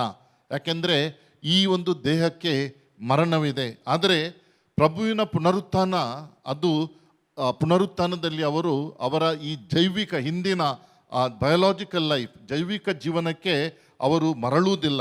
ಒಂದು ವೇಳೆ ಹಾಗೆ ಮರಳಿದ್ದಲ್ಲಿ ಅವರು ಜೀವಶಾಸ್ತ್ರದ ನಿಯಮಾನುಸಾರ ಕ್ರಮೇಣ ಪುನಃ ಸಾವಿಗೆ ಶರಣಾಗಬೇಕಿತ್ತು. ನಾವು ಪ್ರಭು ಯೇಸು ಪ್ರಪಂಚದಲ್ಲಿರಬೇಕಾದ್ರೆ ತನ್ನ ಪವಾಡ ಶಕ್ತಿಯಿಂದ ಸಾವಿನಿಂದ ಎಬ್ಬಿಸಿದ ಆ ನಾಯಿಮ್ನ ವಿಧವೆಯ ಮಗ, ಲೂಕರ ಶುಭ ಸಂದೇಶ 7ನೇ ಅಧ್ಯಾಯದಲ್ಲಿ ನಾವು ನೋಡ್ತೇವೆ. ಅಥವಾ ಜಾಯಿರಾಸನ ಮಗಳು, ಮಾರ್ಕನ ಶುಭ ಸಂದೇಶ 5ನೇ ಅಧ್ಯಾಯ, ಅಥವಾ ಯೋಹಾನನ ಶುಭ ಸಂದೇಶ 11ನೇ ಅಧ್ಯಾಯದಲ್ಲಿ ನೋಡುವಂತಹ ಆ ಲಾಜರಸ್, ಇವರೆಲ್ಲರೂ ಕಾಲಕ್ರಮೇಣ ಸಾವನ್ನಪ್ಪುತ್ತಾರೆ, ಸಾವಿಗೆ ಶರಣಾಗುತ್ತಾರೆ. ಆದರೆ ಪ್ರಭು ಯೇಸುವಿನ ಪುನರುತ್ಥಾನ ಇಂತಹ ಪುನರುತ್ಥಾನವಾಗಿರಲಿಲ್ಲ. ಅವರು ಶಾರೀರಿಕ ಮರುಜನ್ಮವನ್ನು ಪಡೆದಿದ್ದರು ಎಂಬುದಾಗಿ ನಮಗೆ ಹೇಳಕ್ಕೆ ಸಾಧ್ಯವಿಲ್ಲ. ಬದಲಾಗಿ ಅವರು ಒಂದು ಹೊಸ ಜನ್ಮ ತಳೆದಿದ್ದಾರೆ. ಸೃಷ್ಟಿಕರ್ತ ತಂದೆ ದೇವರ ಸಾಂಗತ್ಯದಲ್ಲಿ ಐಕ್ಯಗೊಂಡು ಹೊಸ ಜೀವ ರೂಪವನ್ನು ಅವರು ಪಡೆದಿದ್ದಾರೆ ಎಂಬುದಾಗಿ ನಾವು ಅರಿತುಕೊಳ್ಳಬಹುದು. ಇನ್ನೊಂದು ವಿಷಯ ನಾವು ಅಲ್ಲಿ ನೋಡಬಹುದಾದರೆ, ಸಂತ ಲೂಕನು ತನ್ನ ಶುಭ ವಾರ್ತೆಯಲ್ಲಿ ಯೇಸುವಿನ ಪುನರುತ್ಥಾನ ದರ್ಶನಗಳು ದೈವ ಭೂತ ಪ್ರೇತಗಳಂತಹ ದರ್ಶನಗಳಲ್ಲ, ಬದಲಾಗಿ ಮಾಂಸ ಎಲುಬುಗಳಿಂದ ಕೂಡಿದ ದರ್ಶನವೆಂದು ಪ್ರತಿಪಾದಿಸುತ್ತಾರೆ. ನಾವು ಲೂಕನ ಶುಭ ಸಂದೇಶ 24ನೇ ಅಧ್ಯಾಯದಲ್ಲಿ 36ರಿಂದ 43 ವಾಕ್ಯಗಳಲ್ಲಿ ಇದನ್ನು ನಾವು ನೋಡುತ್ತೇವೆ. ದೆವ್ವ, ಭೂತ ಅಥವಾ ಸತ್ತವರ ಆತ್ಮಗಳು ಪಾತಾಳ ಲೋಕದಿಂದ ಕರೆಯಿಸಿಕೊಂಡಾಗ ಅವುಗಳು ಎದ್ದು ಬರುತ್ತವೆ, ಮತ್ತೆ ತಿರುಗಿ ಅಲ್ಲೇ ಸೇರುತ್ತವೆ. ನಾವು ಸಾಮುವೇಲನ ಮೊದಲ ಗ್ರಂಥದಲ್ಲಿ 28ನೇ ಅಧ್ಯಾಯ 7ರಿಂದ 19 ವಾಕ್ಯಗಳಲ್ಲಿ ಇವುಗಳನ್ನು ನಾವು ನೋಡ್ತೇವೆ. ಆದರೆ ಯೇಸು ಸತ್ತವರ ಲೋಕದಿಂದ ಎದ್ದು ಬಂದವರಲ್ಲ, ಬದಲಾಗಿ ಜೀವಂತ ದೇವರ ಐಕ್ಯತೆಯಲ್ಲಿ ಮೂಡಿ ಬಂದವರು, ಸಾವಿಗೆ ಶರಣಾಗದೆ ಚಿರಕಾಲ ಜೀವಿಸುವವರು ಎಂಬ ಸತ್ಯವನ್ನು ಲೂಕನು ಪ್ರಕಟಿಸುತ್ತಾನೆ. ದೇವರ ಮಹಿಮೆಯಲ್ಲಿ ನಿತ್ಯ ಜೀವನದಲ್ಲಿ ಅದೇ ಭಾಗಿಯಾಗಿದ್ದು, ಅದೇ ಸಮಯದಲ್ಲಿ ಈ ಭೂಮಿಗೆ ಸೇರಿ ನಮ್ಮಲ್ಲಿ ಒಂದಾಗಿ ಬಾಳುವವರು ಅವರೇ ಪುನರುತ್ಥಾನರಾದ ಪ್ರಭು ಯೇಸು ಎಂಬುದಾಗಿ ಅವರಲ್ಲಿ ಪ್ರಕಟಗೊಳಿಸುತ್ತಾರೆ. ಇನ್ನೊಂದು ಅಂಶ ನಾವು ಗಮನಿಸಬೇಕಾದದ್ದು ಏನೆಂದರೆ, ಪುನರುತ್ಥಾನರಾದ ಯೇಸುವಿನ ಅನುಭವ ಅದೊಂದು ಅತೀಂದ್ರಿಯ ಅನುಭವವಲ್ಲ, ಮಿಸ್ಟಿಕಲ್ ಎಕ್ಸ್ಪೀರಿಯನ್ಸ್ ಅಲ್ಲ. ಅತೀಂದ್ರಿಯ ಅನುಭವಗಳಲ್ಲಿ, ಈ ಮಿಸ್ಟಿಕಲ್ ಎಕ್ಸ್ಪೀರಿಯನ್ಸ್ಗಳಲ್ಲಿ ಮಾನವನ ಆತ್ಮವು ತಾತ್ಕಾಲಿಕವಾಗಿ ದೇಹ ಸಂಬಂಧದಿಂದ ಬೇರ್ಪಟ್ಟು ಇಂದ್ರಿಯಾತೀತ ಜಗತ್ತಿನಲ್ಲಿ ವಿಹರಿಸಿ ಆಧ್ಯಾತ್ಮಿಕ ಅನುಭವಗಳಲ್ಲಿ ಒಂದಾಗುತ್ತದೆ. ಇಂತಹ ಪ್ರಮೇಯಗಳು ತಾತ್ಕಾಲಿಕವಾಗಿದ್ದು ಕೆಲಕಾಲ ಆತ್ಮವು ದೇಹ ಬಂಧನದಿಂದ ಮುಕ್ತಿಯಾಗಿ ಮರಳಿ ಸ್ವಸ್ಥಾನಕ್ಕೆ ಅಂದರೆ ದೇಹದೊಳಗಡೆ ಸೇರಿಕೊಳ್ಳುತ್ತದೆ. ಸಂತ ಪೌಲರು ಇಂಥ ಅನುಭವಗಳನ್ನು ತನ್ನ ಪತ್ರಗಳಲ್ಲಿ ಉಲ್ಲೇಖಿಸಿದ್ದಾರೆ. ಪ್ರಮುಖವಾಗಿ ಕೊರಿಂಥದವರಿಗೆ ಬರೆದ 2ನೇ ಪತ್ರದಲ್ಲಿ ಅಧ್ಯಾಯ 12 ವಾಕ್ಯಗಳು 1-4 ಇದನ್ನು ನಾವು ನೋಡ್ತೇವೆ. ಆದರೆ ಅವರು ದಮಸ್ಕದ ಹಾದಿಯಲ್ಲಿ ಸಂಧಿಸಿದ ಪುನರುತ್ಥಾನ ಯೇಸುವಿನ ದರ್ಶನ ಜೀವಿಸುತ್ತಿರುವ ಒಬ್ಬ ವ್ಯಕ್ತಿಯ ದರ್ಶನ ಎಂಬುದಾಗಿ ಪ್ರತ್ಯೇಕಿಸುತ್ತಾರೆ. ಅವರ ಈ ಮಿಸ್ಟಿಕಲ್ ಎಕ್ಸ್ಪೀರಿಯನ್ಸ್, ಅತೀಂದ್ರಿಯ ಅನುಭವಗಳು, ಅವುಗಳು ಬೇರೆ, ಅವುಗಳ ಬಗ್ಗೆ ಅವರು ಜಾಸ್ತಿ ಮಾತಾಡಲ್ಲ. ಆದರೆ ಈ ಪ್ರಭು ಯೇಸುವನ್ನು ದಮಸ್ಕದ ಹಾದಿಯಲ್ಲಿ ಸಂಧಿಸಿದನ್ನು ಅವರು ಪುನಃ ಪುನಃ ಅದನ್ನು ಉಚ್ಚರಿಸುತ್ತಾರೆ, ಉಲ್ಲೇಖಿಸುತ್ತಾರೆ. ಈ ಮೂಲಕ ಈ ಪ್ರಭುವಿನ ಪುನರುತ್ಥಾನ ಅಂದರೆ ಅದೊಂದು ಬೇರೆಯೇ ಆದಂತಹ ಒಂದು ಘಟನೆ. ಈ ಮಿಸ್ಟಿಕಲ್ ಎಕ್ಸ್ಪೀರಿಯನ್ಸ್ ಅಥವಾ ಆಧ್ಯಾತ್ಮಿಕ ಅನುಭವಗಳಂತೆ ಅಲ್ಲ, ಬದಲಾಗಿ ಅದೊಂದು ವಿಶೇಷವಾದ ಒಂದು ಅನುಭವ ಅಥವಾ ಒಂದು ಘಟನೆ ಎಂಬುದನ್ನು ಅವರು ಪ್ರತಿಪಾದಿಸುತ್ತಾರೆ. ಹಾಗಾದರೆ ಈ ಪ್ರಭು ಯೇಸುವಿನ ಪುನರುತ್ಥಾನದ ಘಟನೆಯನ್ನು ನಾವು ಯಾವ ರೀತಿಯಲ್ಲಿ ಅರ್ಥೈಸಬಹುದು? ಹೊಸ ಒಡಂಬಡಿಕೆಯಲ್ಲಿ ದಾಖಲಾದ ಪ್ರತ್ಯಕ್ಷ ಹಾಗೂ ಪರೋಕ್ಷವಾದ ಪುರಾವೆಗಳ ಸಾಕ್ಷಿಗಳ ಮೇಲೆ ಅದೊಂದು ಚಾರಿತ್ರಿಕ ಘಟನೆಯಾಗಿದ್ದು, ಆದರೆ ಚರಿತ್ರೆಯ ಎಲ್ಲ ದೃಷ್ಟಿಕೋನಗಳನ್ನು ಮಾನದಂಡಗಳನ್ನು ಮೀರಿ ಚರಿತ್ರಾತೀತ ವ್ಯಾಪ್ತಿಗೆ ವಿಸ್ತರಿಸಲ್ಪಟ್ಟ ಒಂದು ಸತ್ಯ ಎಂಬುದಾಗಿ ನಾವು ವರ್ಣಿಸಬಹುದು. ಇದನ್ನು ಸಂಪೂರ್ಣವಾಗಿ ವಿವರಿಸಲು ಚಾಲ್ತಿಯಲ್ಲಿರುವ ನಮ್ಮ ಭಾಷೆಗಳು ಗೌಣವಾಗಿ ಬಿಡ್ತವೆ. ಈ ಲೋಕದ ಜೀವನವೊಂದು ನಿರ್ದಿಷ್ಟ ರೀತಿಯಲ್ಲಿ ವಿಕಾಸಗೊಂಡು ಒಂದು ಹೊಸ ರೂಪದೆಡೆಗೆ ಮಾನವ ಜನ್ಮವನ್ನು ಅಲೌಕಿಕವಾಗಿ ಕೊಂಡೊಯ್ಯುವ ರೂಪಾಂತರವೇ ಯೇಸುವಿನ ಪುನರುತ್ಥಾನ ಎಂಬುದಾಗಿ ವ್ಯಾಖ್ಯಾನಿಸಬಹುದು. ಅಂದರೆ ಇದೊಂದು ಇನ್ನೊಂದು ರೀತಿಯ ವಿಕಸನ. ನಾವು ಈಗ ಏನು ನೋಡ್ತೀವಿ, ಇದರ ಮುಂದಿನ ರೂಪಾಂತರವೇ ಯೇಸುವಿನ ಪುನರುತ್ಥಾನ. ಅವರು ನಮ್ಮ ಮೊದಲು ಹೋಗಿದ್ದಾರೆ, ಅವರ ಹಿಂದೆ ನಾವು ಹೋಗುವವರಿದ್ದೇವೆ. ಇದುವೇ ನಮ್ಮ ಭರವಸೆ, ಇದುವೇ ನಮ್ಮ ವಿಶ್ವಾಸ. ನಾವು ಈ ವರ್ಷ, ಈ ಜುಬಿಲಿ ವರ್ಷದಲ್ಲಿ ನಾವೆಲ್ಲರೂ ಭರವಸೆ ಯಾತ್ರಿಕರು. ಈ ನಮ್ಮ ಭರವಸೆ ಯಾವ ಭರವಸೆ? ಈ ಪ್ರಭುವಿನ ಪುನರುತ್ಥಾನದ ಮೇಲಿನ ನಮ್ಮ ಭರವಸೆ. ಅಂದರೆ ನಾವು ಕೂಡ ಹೇಗೆ ಪ್ರಭು ಯೇಸು ಈ ಮಹಿಮಾ ರೂಪ ಅಥವಾ ಮಹಿಮೆಗೊಂಡಂತಹ ರೂಪ, ಗ್ಲೋರಿಫೈಡ್ ಬಾಡಿ, ಈ ಮಹಿಮೆಗೊಂಡಂತಹ ದೇಹವನ್ನು ಪಡೆದಿದ್ದಾರೆ, ಅದೇ ರೀತಿ ಅದನ್ನು ನಾವು ಕೂಡ ಪಡೆಯಲಿದ್ದೇವೆ. ಹಾಗೂ ಅವರಂತೆ ಆ ದೇವರ ಸನ್ನಿಧಿಯಲ್ಲಿ ಚಿರಕಾಲ ಬಾಳಲಿದ್ದೇವೆ. ಇದನ್ನು ಯೇಸುವಿನ ಪುನರುತ್ಥಾನ ಪ್ರಕಟಗೊಳಿಸಿದೆ. ಅದನ್ನೇ ವಿಶ್ವಾಸಿಸಿ ನಾವು ಕೂಡ ನಡೆಯಲಿದ್ದೇವೆ ಎಂಬ ಆ ನಮ್ಮ ಭರವಸೆಗೆ ಪ್ರಭುವಿನ ಪುನರುತ್ಥಾನ ನಮಗೆ ಒಂದು ರೀತಿಯ ಬುನಾದಿಯನ್ನು ನೀಡುತ್ತದೆ. ಯೇಸುವಿನ ಪುನರುತ್ಥಾನದ ಬಗ್ಗೆ ಅನೇಕ ವಾದ ವಿವಾದಗಳು ಆರಂಭದಿಂದ ಇವತ್ತಿನವರೆಗೂ ಪ್ರಚಲಿತವಾಗಿವೆ. ಹೊಸ ಒಡಂಬಡಿಕೆಯಲ್ಲಿ ಕಾಣಸಿಗುವಂತಹ ಯೇಸುವಿನ ದರ್ಶನದ ವೃತ್ತಾಂತಗಳು ಹಾಗೂ ಬರಿದಾದ ಸಮಾಧಿಯಲ್ಲಿ ಅನೇಕ ಲೋಪದೋಷಗಳನ್ನು ಹುಡುಕುವವರಿದ್ದಾರೆ. ತನ್ನ ಸಾವಿನ ನಂತರ ತನ್ನ ಆಪ್ತರಿಗೆ ಯೇಸು ನೀಡಿದ ದರ್ಶನಗಳು ಅವರ ವೈಯಕ್ತಿಕ ಅನುಭವಗಳಾಗಿದ್ದು, ಅವರೊಳಗಡೆ ಮನ ಮಾಡಿದ್ದ ಭಯಮಿಶ್ರಿತ ದುಃಖದಿಂದ ಮನದಲ್ಲಿ ಉಂಟಾದ ಭ್ರಾಂತಿಯ ಪ್ರಭಾವ ಎಂದು ವಾದಿಸುವವರು ಅನೇಕರು. ಅದು ಅವರ ದರ್ಶನವಲ್ಲ, ಬದಲಾಗಿ ಅವರ ಮನಸ್ಸಿನಲ್ಲಿರುವಂಥ ಭಯ ಒಂದು ರೀತಿಯ ಭ್ರಾಂತಿಯ ರೂಪದಲ್ಲಿ ಹೊರಬಂದಿದೆ, ಅದನ್ನು ಅವರು ಪ್ರಕಟಿಸುತ್ತಾರೆ ಎಂಬುದಾಗಿ ಹಲವರು ವಾದ ಮಾಡುತ್ತಾರೆ. ಇಂದಿಗೂ ಅದನ್ನು ವಾದಿಸುತ್ತಾರೆ. ಆದರೆ ಇವೆಲ್ಲ ವಾದಗಳನ್ನು ಮೆಟ್ಟಿ ನಿಲ್ಲುವುದು ಯೇಸುವಿನ ಆ ಶಿಷ್ಯರ, ಆ ಆಪ್ತರ ಬದಲಾದ ಜೀವನ.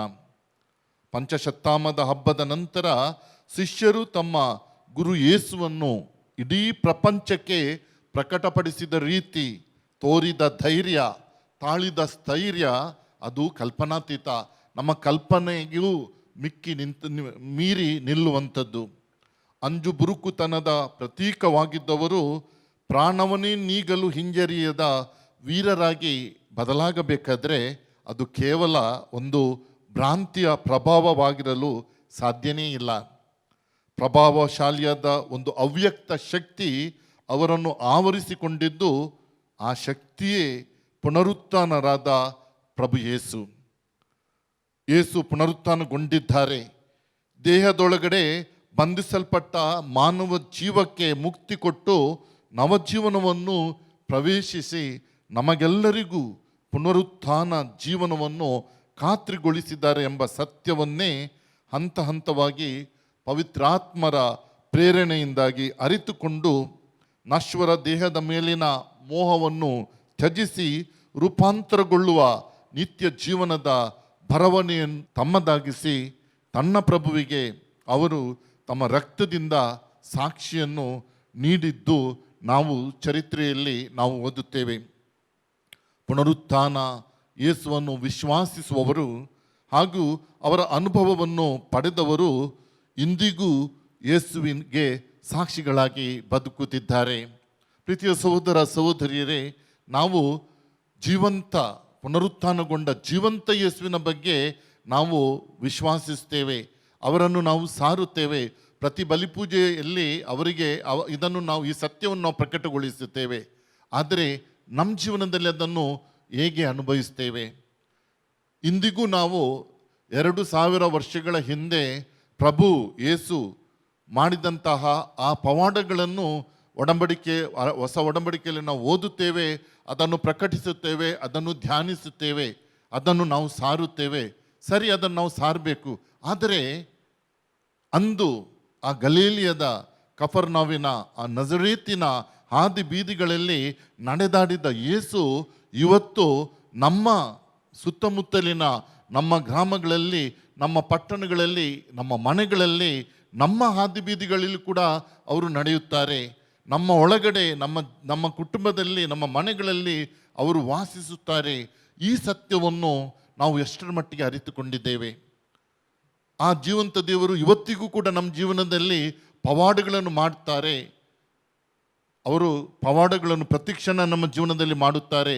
ಪ್ರತಿಕ್ಷಣ ಅವರು ನಮ್ಮ ಜೊತೆ ಐಕ್ಯಗೊಂಡಿರುತ್ತಾರೆ. ಈ ಸತ್ಯವನ್ನು ನಾವು ಅರಿತು ಬಾಳುತ್ತೇವೆಯೋ? ಕೇವಲ ನಾವು ಹಬ್ಬವನ್ನು ಆಚರಣೆ ಮಾಡಿದರೆ ಸಾಲದು. ಹ್ಯಾಪಿ ಈಸ್ಟರ್ ಅಂತ ನಾವೆಲ್ಲರಿಗೂ ಶುಭಾಶಯಗಳನ್ನು ನೀಡಿದರೆ ಸಾಲದು. ಬದಲಾಗಿ ಈ ಜೀವಂತ ದೇವರು ಹೇಗೆ ಅಂದು ಅವರು ನಡೆದಾಡಿದರು ಆ ಪಟ್ಟಣಗಳಲ್ಲಿ, ಇವತ್ತು ಕೂಡ ಅದೇ ರೀತಿ ಅವರು ನಮ್ಮ ಜೀವನದಲ್ಲಿ ನಮ್ಮ ನಡುವೆ ನಡೆಯುತ್ತಾರೆ. ಈ ಅಂಶವನ್ನು, ಈ ಸತ್ಯವನ್ನು ನಾವು ಅನುಭವಿಸಬೇಕು. ಆವಾಗಲೇ ನಾವು ಯೇಸುವಿನ ಪುನರುತ್ಥಾನರಾದ ಯೇಸುವಿಗೆ ಈ ಪ್ರಪಂಚಕ್ಕೆ ಸಾಕ್ಷಿಯಾಗುತ್ತೇವೆ. ನಾವು ಅವರ ಆಪ್ತರ ಜೀವನದಲ್ಲಿ ಇದನ್ನು ನೋಡ್ತೇವೆ. ಇವತ್ತು ನಾವು ಕೂಡ ಆ ಪ್ರಭು ಯೇಸುವಿನ ಶಿಷ್ಯಂದಿರು. ಆದರೆ ನಮ್ಮ ಜೀವನದಲ್ಲಿ ಇಂಥ ಅನುಭವಗಳನ್ನು ನಾವು ಪಡೆಯುತ್ತೇವೆಯೋ? ಆ ದೇವರು, ಆ ಜೀವಂತ ಪ್ರಭು ಯೇಸು ನಮ್ಮ ಜೊತೆ ಇದ್ದಾರೆ. ಆದರೆ ನಾವು ಅವರನ್ನು ಎಷ್ಟರ ಮಟ್ಟಿಗೆ ಅರಿತುಕೊಂಡಿದ್ದೇವೆ? ಈ ಕೆಲವೊಂದು ಪ್ರಶ್ನೆಗಳನ್ನು ನಾವು ಕೇಳ್ಕೊಳ್ಬೇಕು ನಮ್ಮನ್ನೇ. ಕೊನೆಗೊಳಿಸುವ ಮುನ್ನ ಪ್ರೀತಿಯ ಸಹೋದರ ಸಹೋದರಿಯರೇ, ನಾವು ಹೊಸ ಒಡಂಬಡಿಕೆಯಲ್ಲಿ ನಾವು ಓದುತ್ತೇವೆ, ತದ್ದಾಯ ಯೂದನು ಪ್ರಭುವಿನ ಕಡೆಯ ಭೋಜನದ ಸಂದರ್ಭದಲ್ಲಿ ಕೇಳ್ತಾರೆ, ಪ್ರಭು, ನೀವು ಈ ಲೋಕಕ್ಕೆ ನಿಮ್ಮನ್ನು ಸಾಕ್ಷಾತ್ಕರಿಸಿಕೊಳ್ಳದೆ ನಮಗೆ ಮಾತ್ರ ಸಾಕ್ಷಾತ್ಕರಿಸಿಕೊಳ್ಳುತ್ತೀರಲ್ಲ, ಯಾಕೆ ಎಂದು ಕೇಳಿದ ಪ್ರಶ್ನೆ ಇವತ್ತು ನಮಗೂ ಕಾಡುತ್ತದೆ. ತನ್ನನ್ನು ಶಿಲುಬೆಗೇರಿಸಿದ ಶತ್ರುಗಳನ್ನು ಪ್ರಭು ಯೇಸು ಯಾಕೆ ನಿರ್ನಾಮ ಮಾಡಿಲ್ಲ? ಯಾಕೆ ಯೇಸು ತನ್ನ ದೈವಿ ಶಕ್ತಿಯನ್ನು ತೋರಿಸಲಿಲ್ಲ? ತಾನೇ ಜೀವ ಹಾಗೂ ಮರಣಗಳ ಒಡೆಯ ಎಂದು ಪವಾಡಗಳ ಮೂಲಕ ಅವರಿಗೆ ಸಾರಿ ಹೇಳ್ಬಹುದಿತ್ತಲ್ಲ, ಯಾಕೆ ಆ ರೀತಿ ಮಾಡಿಲ್ಲ? ಯಾಕೆ ಅನಕ್ಷರಸ್ಥರ ಒಂದು ಸಣ್ಣ ಗುಂಪನ್ನು ತನ್ನ ಆಪ್ತರನ್ನಾಗಿಸಿದ್ದು, ಪ್ರಭಾವಶಾಲಿ ಹಾಗೂ ಬುದ್ಧಿವಂತರನ್ನು ಕೈಬಿಟ್ಟಿದ್ದೇಕೆ? ಹೀಗೆ ಹಲವಾರು ಪ್ರಶ್ನೆಗಳು ಯೇಸುವಿನ ಹಾಗೂ ದೇವರ ಕಾರ್ಯ ಕೆಲಸಗಳ ಮೇಲೆ ನಮಗೆ ಕಾಡುತ್ತವೆ. ದೇವರು ರಹಸ್ಯವೇ ಅವರ ಪ್ರಧಾನ ಶಕ್ತಿ. ಅವರ ಯೋಚನೆಗಳು ಮಾನವ ಯೋಜನೆಗಳಂತಲ್ಲ. ಈ ಯೋಜನೆಯಡಿ ಮಾನವನ ಚರಿತ್ರೆಯೊಳಗೆ ತನ್ನ ಚರಿತ್ರೆಯನ್ನು ಅವರು ತೆರೆಯುತ್ತಾರೆ. ಅದನ್ನು ತನ್ನದೇ ಶೈಲಿಯಲ್ಲಿ ಬರೆಯುತ್ತಾ ಹೋಗ್ತಾರೆ. ಕಾಲ ಪರಿಪಕ್ವವಾದಾಗ ಅದರಲ್ಲಿ ಅವರು ಬಂದು ನೆಲೆಸುತ್ತಾರೆ. ಕೊನೆಗೆ ಎಲ್ಲ ಮಾನವರ ಚರಿತ್ರೆಗೆ ಒಂದು ಸಂಪೂರ್ಣತೆಯ ತಾಣವನ್ನು ತನ್ನ ಪುನರುತ್ಥಾನದ ಮೂಲಕ ಸೃಷ್ಟಿಸುತ್ತಾರೆ. ತಾರ್ಕಿಕ ಮನಸ್ಸು ದೇವರ ಯೋಜನೆಗಳನ್ನು ಅರ್ಥ ಮಾಡಿಕೊಳ್ಳಲು ಎಡವಿದಾಗ ವಿಶ್ವಾಸದ ಜೀವನ ಮಾತ್ರ ಈ ರಹಸ್ಯಮಯ ತಾಣವನ್ನು ಸೇರಲು ತವಕಿಸುತ್ತದೆ. ನನ್ನ ಪ್ರಭುವೇ ನನ್ನ ದೇವರು ಎಂದು ವಿಶ್ವಾಸಿಸಿ ಬಾಳುವವರು ಇಹಲೋಕದಲ್ಲೇ ಈ ತಾಣವನ್ನು ಗುರುತಿಸಿಕೊಂಡು ಅದಕ್ಕನುಗುಣವಾಗಿ ಬಾಳುತ್ತಾರೆ ಹಾಗೂ ತನ್ನ ಜೀವನದಲ್ಲಿ ಆ ಭರವಸೆಯ ಯಾತ್ರಿಕರಾಗುತ್ತಾರೆ. ಪ್ರೀತಿಯ ಸಹೋದರ ಸಹೋದರಿಯರೇ, ಸಂತ ಪೌಲರು ಕೊರಿಂಥದವರಿಗೆ ಬರೆದ ಮೊದಲ ಪತ್ರದಲ್ಲಿ 15ನೇ ಅಧ್ಯಾಯ 12ರಿಂದ 14ನೇ ವಾಕ್ಯದವರೆಗೆ ಬರೆದಂತಹ ಮಾತುಗಳಿಂದ ನಾನು ಈ ನನ್ನ ಧ್ಯಾನವನ್ನು ಕೊನೆಗೊಳಿಸುತ್ತೇನೆ. ಕ್ರಿಸ್ತ ಯೇಸು ಮರಣದಿಂದ ಪುನರುತ್ಥಾನ ಹೊಂದಿದರು ಎಂದು ನಾವು ಸಾರುತ್ತಿರುವಲ್ಲಿ ಸತ್ತವರು ಪುನರುತ್ಥಾನರಾಗುವುದಿಲ್ಲ ಎಂದು ನಿಮ್ಮಲ್ಲಿ ಕೆಲವರು ವಾದಿಸುವುದು ಹೇಗೆ? ಸತ್ತವರಿಗೆ ಪುನರುತ್ಥಾನ ಇವಿಲ್ಲ ಎಂಬುದು ನಿಜವಾದರೆ ಕ್ರಿಸ್ತ ಯೇಸು ಪುನರುತ್ಥಾನ ಹೊಂದಲಿಲ್ಲ ಎಂದು ಹಾಗಾಯಿತು. ಕ್ರಿಸ್ತ ಯೇಸು ಪುನರುತ್ಥಾನವಾಗಲಿಲ್ಲ ಅಂದರೆ ನಮ್ಮ ಬೋಧನೆ ಬರಿದು, ನಿಮ್ಮ ವಿಶ್ವಾಸವೂ ಬರಿದು. ನಮ್ಮ ವಿಶ್ವಾಸವನ್ನು ಪುನರುತ್ಥಾನಗೊಂಡ ಪ್ರಭು ಯೇಸು ದೃಢಪಡಿಸಲಿ ಎಂಬುದಾಗಿ ನಾವು ಪ್ರಾರ್ಥಿಸೋಣ. ಈ ಪುನರುತ್ಥಾನದ ಹಬ್ಬ ನಮ್ಮ ಜೀವನದ ಪುನರುತ್ಥಾನವನ್ನು ಶ್ರುತಗೊಳಿಸಲಿ ಹಾಗೂ ಈ ಜುಬಿಲಿ ವರ್ಷದಲ್ಲಿ ಭರವಸೆಯ ಯಾತ್ರಿಕರಾಗಿ ಬಾಳಲು ಹಾಗೂ ನಮ್ಮ ಜೀವನದ ಉದ್ದೇಶವನ್ನು ಗುರುತಿಸಿಕೊಂಡು ಅದರ ದಡವನ್ನು ಸೇರಿಸಲು ನಮಗೆ ಸಾಧ್ಯಗೊಳಿಸಲಿ ಎಂಬುದಾಗಿ ಪ್ರಾರ್ಥಿಸೋಣ. ಆಮೆನ್.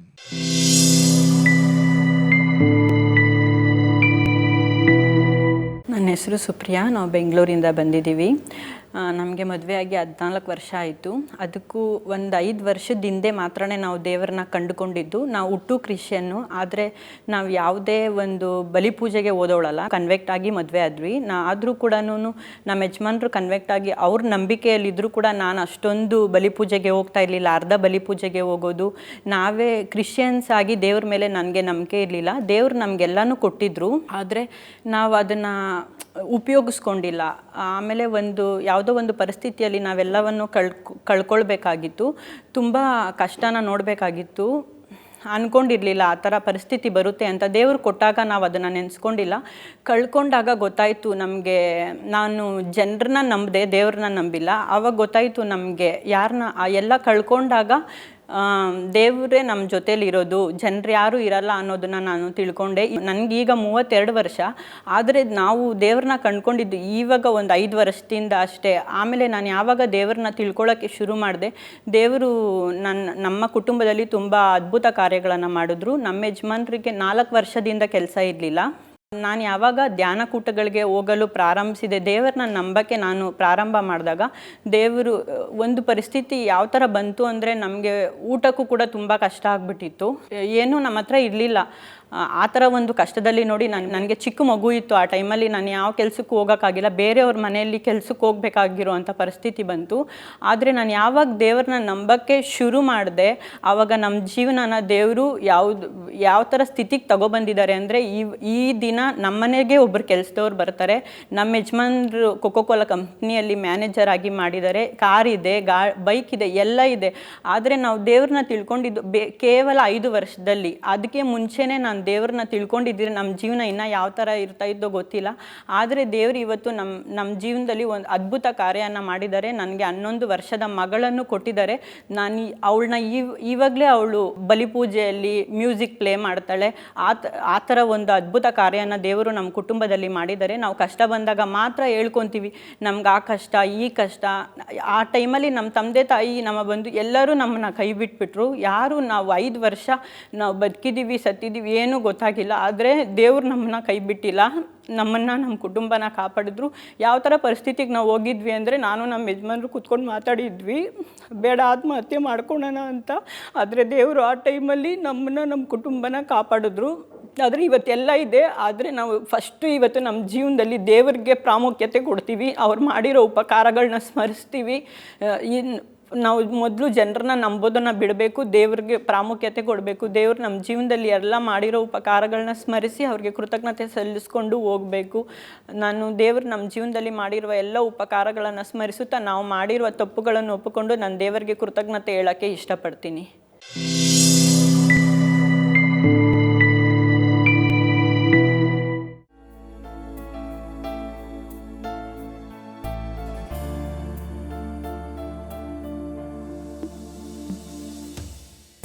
ಓ ನನ್ನ ಪ್ರೀತಿಯೇ, ದೇವರ ಪ್ರೀತಿಯೇ, ನಿನಗಾಗಿದ ಜೀವದ.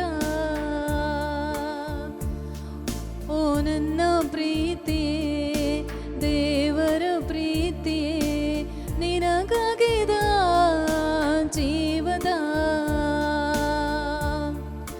ಯೇಸುವೇ ಬರೋ, ಸ್ವಾಮಿಯೇ ಬರೋ, ಪ್ರೀತಿಯೇ ಬರೋ, ಆತ್ಮನೇ ಬರೋ. ಯೇಸುವೇ ಬರೋ, ಸ್ವಾಮಿಯೇ ಬರೋ, ಪ್ರೀತಿಯೇ ಬರೋ, ಆತ್ಮನೇ ಬರೋ. ಓ ನನ್ನ ಪ್ರೀತಿಯೇ, ದೇವರ ಪ್ರೀತಿಯೇ, ನಿನಗಾಗಿದ ಜೀವದ. ಓ ನನ್ನ ಪ್ರೀತಿಯೇ, ಶತ್ರುಗಳನ್ನು ಪ್ರೀತಿಸಿದ ನನ್ನ ಪ್ರೀತಿಯೇ, ನಿನಗಾಗಿ ದಾಹ, ಜೀವದಾಹ ಅಂತ ಅಮಿತವಾದ ಆ ಮಿತ್ರ ಪ್ರೀತಿಯಿಂದ ನನ್ನನ್ನು, ನಮ್ಮೆಲ್ಲರನ್ನು ತುಂಬಿಸಿರಿ. ಬಾಯಾರಿದ ಜಿಂಕೆಯಂತೆ ಹಾತೊರೆಯುತ್ತಿದೆ ನಿನಗಾಗಿ ನನ್ನ ಜೀವವೇ, ನನ್ನ ಜೀವವೇ, ನನ್ನ ಪ್ರೀತಿಯೇ, ನಿನಗಾಗಿ ನಾನು ಹಂಬಲಿಸುತ್ತಿರುವೆ. ಓ ನನ್ನ ಪ್ರೀತಿಯೇ, ಶತ್ರು ಪ್ರೀತಿಯೇ, ನಿನಗಾಗಿದ ಜೀವದ. ಓ ನನ್ನ ಪ್ರೀತಿಯೇ, ಶತ್ರು ಪ್ರೀತಿಯೇ, ನಿನಗಾಗಿದ ಜೀವದ. ಓ ನನ್ನ ಪ್ರೀತಿಯೇ, ಆ ಮಿತ್ರ ಪ್ರೀತಿಯ. ಓ ನನ್ನ ಪ್ರೀತಿಯೇ, ಆ ಮಿತ್ರ ಪ್ರೀತಿಯ. ಅರುಣಾರ್ಥ ಪ್ರೀತಿಯ ತುಂಬಿಸೆನ್ನಲಿ, ಕರುಣಾರ್ಥ ಪ್ರೀತಿಯ ತುಂಬಿಸೆನ್ನಲಿ. ಓ ನನ್ನ ಪ್ರೀತಿಯೇ, ದೇವರ ಪ್ರೀತಿಯೇ, ನಿನಗಾಗಿದ ಜೀವದ. ಯೇಸುವೇ ಬರೋ, ಸ್ವಾಮಿಯೇ ಬರೋ, ಪ್ರೀತಿಯೇ ಬರೋ, ಆತ್ಮನೇ ಬರೋ. ಯೇಸುವೇ ಬರೋ, ಪ್ರೀತಿಯೇ ಬರೋ, ಸ್ವಾಮಿಯೇ ಬರೋ, ಆತ್ಮನೇ ಬರೋ.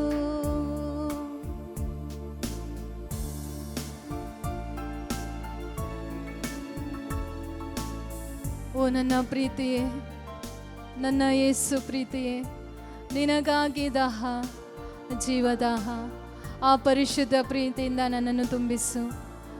ಇದನ್ನು ವೀಕ್ಷಿಸುತ್ತಿರುವ ಪ್ರತಿಯೊಬ್ಬರನ್ನು ಆ ನಿಮ್ಮ ಪರಿಶುದ್ಧ ಪ್ರೀತಿಯಿಂದ ತುಂಬಿಸಿರಿ ನನ್ನ ಪ್ರೀತಿಯ ಯೇಸುವೇ.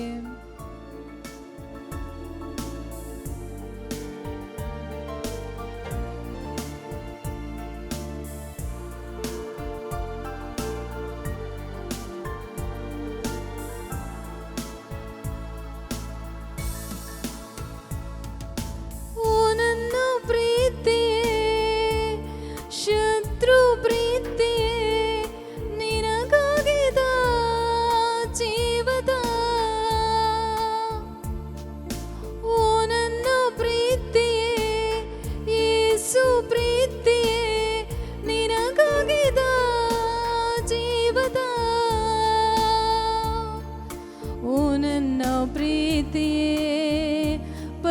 ಪರಿಶುದ್ಧ ಪ್ರೀತಿಯ ಓ ನನ್ನ ಪ್ರೀತಿಯೇ ಪರಿಶುದ್ಧ ಪ್ರೀತಿಯ ಆ ವಿಶ್ವ ಪ್ರೀತಿಯ ತುಂಬಿಸೆನ್ನಲಿ ಆ ವಿಶ್ವ ಪ್ರೀತಿಯ ತುಂಬಿಸೆನ್ನಲಿ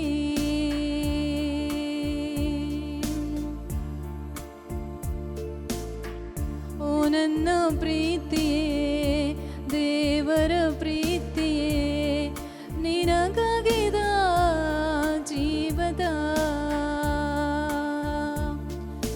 ಯೇಸುವೇ ಬರೋ ಸ್ವಾಮಿಯೇ ಬರೋ ಪ್ರೀತಿಯೇ ಬರೋ ಆತ್ಮನೇ ಬರೋ ಯೇಸುವೇ ಬರೋ ಸ್ವಾಮಿಯೇ ಬರೋ ಪ್ರೀತಿಯೇ ಬರೋ ಆತ್ಮನೇ ಬರೋ ಯೇಸುವೇ ಬರೋ ಸ್ವಾಮಿಯೇ ಬರೋ ಪ್ರೀತಿಯೇ ಬರೋ ಆತ್ಮರೇ ಬರೋ ಯೇಸುವೇ ಬರೋ ಸ್ವಾಮಿಯೇ ಬರೋ ಪ್ರೀತಿಯೇ ಬರೋ ಆತ್ಮನೇ ಬರೋ ಯೇಸುವೇ ಬರೋ ಸ್ವಾಮಿಯೇ ಬರೋ ಪ್ರೀತಿಯೇ ಬರೋ ಆತ್ಮನೇ ಬರೋ.